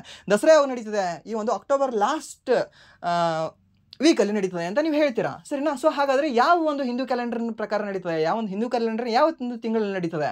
ಯಾವ ತಿಂಗಳು? ಕಾರ್ತಿಕ. ಹೇಗೆ ಸರ್ ಕಾರ್ತಿಕ ಅಂತ ಹೇಳ್ತೀರಾ? ಕಾರ್ತಿಕ ದೀಪ ಹಚ್ಚು ಅಂತ ನೀವು ಕೇಳಿರ್ತೀರಾ. ಕಾರ್ತಿಕ ದೀಪ ಹಚ್ತಾರೆ ಈ ತಿಂಗಳು, ಕಾರ್ತಿಕ ದೀಪ ಉರಿತವೆ ಈ ಒಂದು ತಿಂಗಳು ಕಂಪ್ಲೀಟಾಗಿ ಕಾರ್ತಿಕ ದೀಪ ಉರಿತವೆ. ವೀರಭದ್ರೇಶ್ವರ ದೇವಸ್ಥಾನ ಇದೆ ನಮ್ಮೂರಲ್ಲಿ, ಕಂಪ್ಲೀಟ್ ಈ ತಿಂಗಳಿದ್ರೇನೋ ಕಾರ್ತಿಕ ದೀಪ ಉರಿತಾವೆ. ಕೇಳಿದ್ದೀರಾ? ಕಾರ್ತಿಕ ದೀಪ ಮೀನ್ಸ್ ಕಾರ್ತಿಕ ತಿಂಗಳಲ್ಲಿ ಉರಿತಕ್ಕಂತಹ ದೀಪಗಳು ಕಾರ್ತಿಕ ದೀಪಗಳು ಅಂತ ನಾವು ಕರಿತೀವಿ, ಸರಿನಾ? ಯಾವುದೋ ಒಬ್ಬ ವ್ಯಕ್ತಿ ಅಲ್ಲ ಕಾರ್ತಿಕನವ, ಸರಿನಾ? ಸೊ ಕಾರ್ತಿಕ ದೀಪಗಳು, ಕಾರ್ತಿಕ ಒಂದು ಮಾಸದಲ್ಲಿ ಉರಿತಕ್ಕಂತಹ ದೀಪಗಳು ನಾವು ಎಲ್ಲ ಪ್ರತಿಯೊಂದು ಗ್ರಾಮ ದೇವಸ್ಥಾನದಲ್ಲಿ, ಎಲ್ಲ ದೇವಸ್ಥಾನದಲ್ಲೂ ಕೂಡ ಈ ಒಂದು ಕಾರ್ತಿಕ ದೀಪ ಹಚ್ತಾರೆ. ಸೊ ಹಾಗೆ ಈ ಗಣೇಶ ಕೂಡ್ತಾನೆ. ಗಣೇಶ ಕೂಡೋದು ಯಾವ ಒಂದು ತಿಂಗಳಲ್ಲಿ ಕೂಡ್ತಾನೆ ಅಂತ ನಿಮಗೆ ಕೇಳ್ಬೋದು. ಸರ್ ಗಣೇಶ ಕೂಡೋದು ಕೂಡ ಒಂದು ತಿಂಗಳಿದೆಯಾ? ಹೌದು, ಕೂಡ್ತಾನಲ್ಲ ಸರ್, ಆಗಸ್ಟಲ್ಲಿ. ನಂದು ಗಣೇಶಗೆ ಮ್ಯಾಚ್ ಆಗ್ತದೆ, ಸರಿನಾ? ಮೀನ್ಸ್ ಈ ಒಂದು ಆಗಸ್ಟಲ್ಲಿ ಈ ಗಣೇಶ ಕೂಡ್ತಾರೆ, ಸರಿನಾ? ಸೊ ಗಣೇಶ ಆಗಸ್ಟಲ್ಲಿ ಕೂಡೋದಾದರೆ ಆಗಸ್ಟ್ನಲ್ಲಿ ಯಾವ ಒಂದು ಹಿಂದೂ ಮಾಸ ಇದೆ, ಯಾವ ಮಾಸ ಇದೆ ಅಂತ ನೋಡೋದಾದರೆ ಭಾದ್ರಪದ ಅಂತ ಹೇಳ್ತೀವಿ. ಭಾದ್ರಪದ ಶುಕ್ಲದ ಚೌತಿಯಂದು ಮನೆ ಮನೆಗೆ ಬಾ ಎಂದು ಹರಸು ಇಂದು ಅಂತ ಹಿಂಗಿದೆ ಅಲ್ವಾ, ಒಂದು ಸಾಂಗ್ ಇದೆ ಅಲ್ವಾ? ಸೊ ಆ ಭಾದ್ರಪದ ಅನ್ನೋದು ಆ ಒಂದು ಸಾಂಗ್ ಮುಖಾಂತರ ಕೂಡ ನಮಗೆ ಒಂದು ಮಾರ್ಕ್ಸ್ ಸಿಗುತ್ತೆ, ಸರಿನಾ? ನಾವು ಎಲ್ಲೇ ಒಂದು ಏನೇ ಒಂದು ಕೇಳಿ ಏನೇ ಒಂದು ಮಾಡಲಿ ಅಲ್ಲಿಂದ ನಮಗೊಂದು ಮಾರ್ಕ್ಸ್ ಬರುತ್ತೆ, ಸಿಂಪಲ್ ಆಗಿದು, ಸರಿನಾ? ರೀಸೆಂಟಾಗಿ ಒಂದು ಮಾರ್ಕೋ ಅನ್ನೋ ಒಂದು ಮೂವಿ ರಿಲೀಸ್ ಆಯಿತು, ಮ್ಯಾರ್ಕೋ ಅನ್ನೋದೊಂದು, ಸರಿನಾ? ಮ್ಯಾರ್ಕೋ ಅನ್ನೋದೊಂದು ಕೇರಳ ಒಂದು ಮೂವಿ, ಅದು ಮಲಯಾಳ ಮೂವಿ. ಆ ಮಾರ್ಕೋ ಮೂವಿಯಲ್ಲಿ ಫುಲ್ ಆ ಫಿಲ್ಮ್ ಬೇಸ್ಡ್ ಆಗಿರೋದೇ ಒಂದು ಆ್ಯಸಿಡಿಂದ, ಯಾವುದು HF ಆ್ಯಸಿಡಿಂದ. ಯಾವುದು HF ಆ್ಯಸಿಡು? ಹೈಡ್ರೋಫ್ಲೋರಿಕ್ ಆ್ಯಸಿಡ್, ಸರಿನಾ? ಸೊ ಹೈಡ್ರೋಫ್ಲೋರಿಕ್ ಆ್ಯಸಿಡ್ ಇದನ್ನು ಯಾವುದರಲ್ಲಿ ಸ್ಟೋರ್ ಮಾಡಿ ಇಡಲ್ಲ ಅಂತ ನೋಡೋದಾದರೆ ಗ್ಲಾಸಲ್ಲಿ ಸ್ಟೋರ್ ಮಾಡಿ ಇಡಲ್ಲ. ಇದು ನಿಮಗೆ ವಿಲೇಜ್ ಅಕೌಂಟೆಂಟಲ್ಲಿ ಕೇಳಿರ್ತಕ್ಕಂಥ ಕ್ವಶನ್. ಇದು ನೀವೇನಾದರೂ ವಿಲೇಜ್ ಅಕೌಂಟೆಂಟ್ ಬರೆಯೋರು ಅದಕ್ಕಿಂತ ಹಿಂದೆ ಒಂದು 10 ದಿನನೋ 20 ದಿನನೋ ಯಾವುದೋ ಒಂದು ವರ್ಷ ಹಿಂದೆನೋ ನೀವೇನಾದರೂ ಈ ಫಿಲ್ಮ್ ನೋಡಿದರೆ, ಮಾರ್ಕೋ ಫಿಲ್ಮು, ನೀವು ಆ ಕ್ವಶನ್ಗೆ ಈಸಿಯಾಗಿ ಹಾಕ್ತಿದ್ರಿ ಅಲ್ವಾ? ಮೀನ್ಸ್ ನಿಮಗೆ HF ನಿಮಗೆ ಗೊತ್ತಿರುತ್ತೆ, ಓದಿರ್ತೀರ. ಬಟ್ ನಿಮ್ಗೆ ಗೊತ್ತಿರಲಿಲ್ಲ, ಕೆಲವೊಂದು ಎಲ್ಲವೂ ಕೂಡ ಓದೋಕ್ಕೆ ಆಗಲ್ಲ, ಕೆಲವೊಂದು ನಾವು ಕೇಳಿ ತಿಳ್ಕೊಂಡು ಹಾಗೆ ಹಾಕಬೇಕಾಗತ್ತೆ, ಸರಿನಾ? ಸೊ ಅದಕ್ಕೆ ಏನಾಗುತ್ತೆ, ಈ ಒಂದು ಹೈಡ್ರೋಫ್ಲೋರಿಕ್ ಆ್ಯಸಿಡ್ ಅನ್ನೋದು ಗ್ಲಾಸಲ್ಲಿ ಸ್ಟೋರ್ ಮಾಡ್ತಕ್ಕಂತಹ ಒಂದು ಆ್ಯಸಿಡ್ ಅಲ್ಲ. ಕೇಳಬಹುದು ನಿಮಗೆ, ಈ ಕ್ವಶನ್ ನೆನ್ಪಿಟ್ಕೊಳ್ಳಿ. ಹಾಗೆ ಈ ಒಂದು ಭಾದ್ರಪದದಲ್ಲಿ ನಡೀತಕ್ಕಂತಹ ಒಂದು ಹಬ್ಬ ಯಾವುದು ಅಂದರೆ ಈ ಒಂದು ಗಣೇಶ ಚತುರ್ಥಿ. ಹಾಗೆ ದೀಪಾವಳಿ ಕಾರ್ತಿಕ ಮಾಸದಲ್ಲಿ, ಹಾಗೆ ಇದು ಒಂದು ದಸರಾ ಕೂಡ ನಿಮಗೆ ಕಾರ್ತಿಕ ಮಾಸದಲ್ಲಿ ಅಂತ ನಾವು ಹೇಳಬೇಕಾಗತ್ತೆ. ಮತ್ತು ಇವು ಆಷಾಢ ಮತ್ತು ಯುಗಾದಿ ಚೈತ್ರ ಮಾಸದಲ್ಲಿ, ಅದು ನೆನಪಿಟ್ಕೊಳ್ಳಿ, ಕೇಳ್ಬೋದು ನಿಮಗೆ. ಅದು ನಂತರ ಶಿವರಾತ್ರಿ ಯಾವ ಒಂದು ಮಾಸದಲ್ಲಿ ನಡೀತದೆ ಅಂತ ನಿಮಗೆ ಕೇಳ್ತಾನೆ? ಫಾಲ್ಗುಣ ಮಾಸದಲ್ಲಿ, ಸರಿನಾ?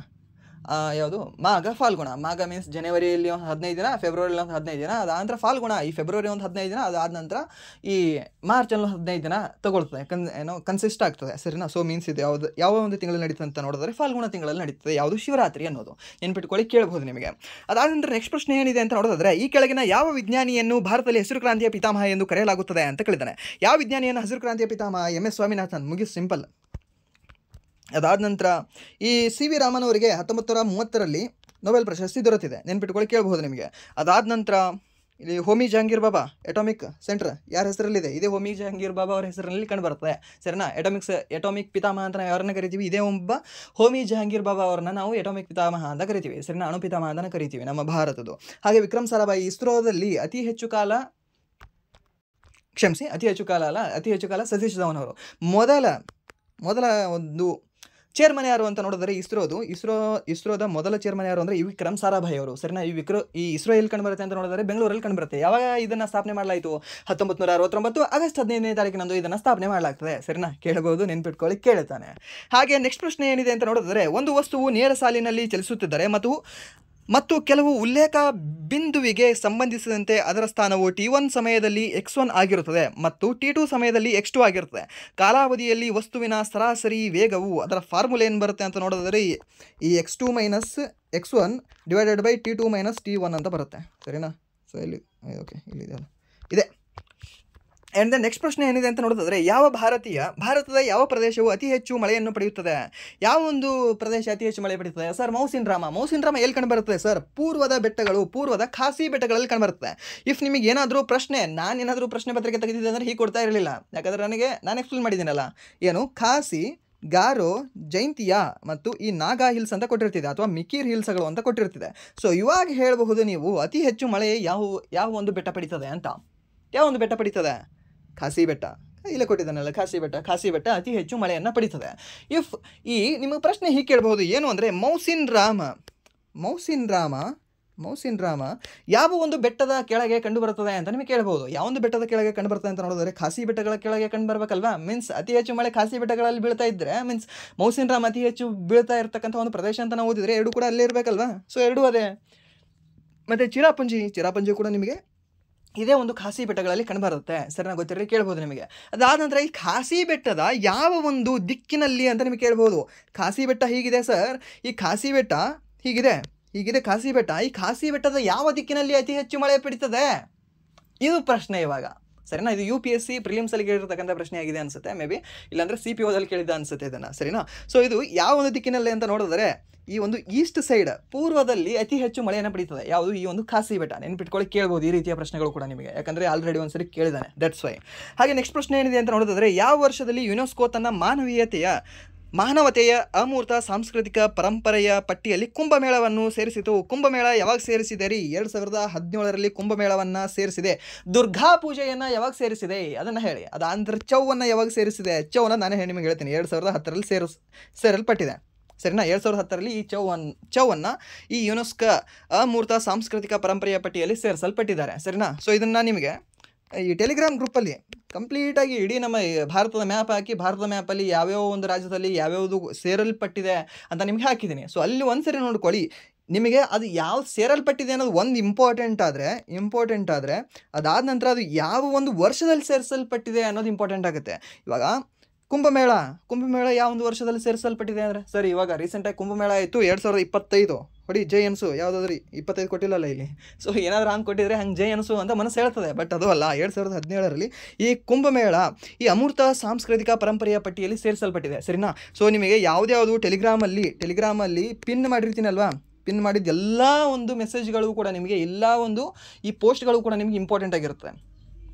ಪ್ರತಿಯೊಂದು ಕೂಡ ನಿಮ್ಮ ಸೆಂಟ್ರಲ್ ಗೌರ್ಮೆಂಟ್ ಎಕ್ಸಾಮಿಗೆ ಪ್ರತಿಯೊಂದು ಕೂಡ ಇಂಪಾರ್ಟೆಂಟ್ ಆಗಿರುತ್ತೆ. ಯಾವುದೇ ಸುಮ್ಮನೆ ನಾನು ಹಾಕಲ್ಲ. ಸರಿನಾ, ಸೊ ಆ ರೀತಿ ಹಾಕಿದ್ರೆ ಫುಲ್ ಡೈಲಿ ಒಂದು 30-40 ಹಾಕ್ಬೋದೇನೋ. ಸರಿನಾ, ಬಟ್ ಏನು ಎಲ್ಲವೂ ಕೂಡ ಹಾಕಿದ್ದೆಲ್ಲವೂ ಕೂಡ ಫಿಕ್ಸ್ಡ್ ಕ್ವಶನ್ ಕೇಳಿರ್ತಾನೆ. ಒಂದು 3ರಿಂದ 4 ಬಾರಿ ಆದರೂ ಆ ಕ್ವಶನ್ ಆ ಟಾಪಿಕ್ ಮೇಲೆ ಕೇಳಿದ್ದ ಅಂದರೆ ಆ ಟಾಪಿಕ್ದು ನಾನು ಅದರಲ್ಲಿ ಹಾಕಿರ್ತೀನಿ. ಸರಿನಾ, ಮೀನ್ಸ್ ಆ ರೀತಿಯ ಕ್ವಶನ್ಗಳು ಬರಲೇಬೇಕು ಅಂತ.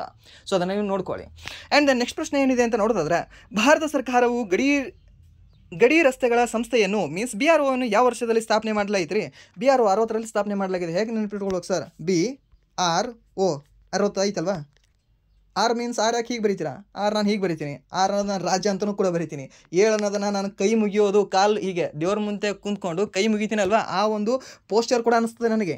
7 ನನ್ನ ಜೊತೆ ಪ್ರತಿಯೊಂದು ನಂಬರ್ ಕೂಡ ಮಾತಾಡ್ತವೆ. ನನ್ನ ಜೊತೆ ಅಲ್ಲ, ಎಷ್ಟೋ ಜನರು ಕೂಡ ಪ್ರತಿಯೊಂದು ನಂಬರು ಕೂಡ ಮಾತಾಡ್ತಿರ್ತವೆ. ಸೊ ಆ ರೀತಿ ನೀವು ಬರೆಯೋದು ಹೇಗಿದೆ ಅಲ್ವಾ, ನೀವು ತಿಳ್ಕೊಳ್ಳೋದು ಹಾಗೆ ರೀತಿ ತಿಳ್ಕೊಂಡ್ಬಿಡ್ಬೇಕು.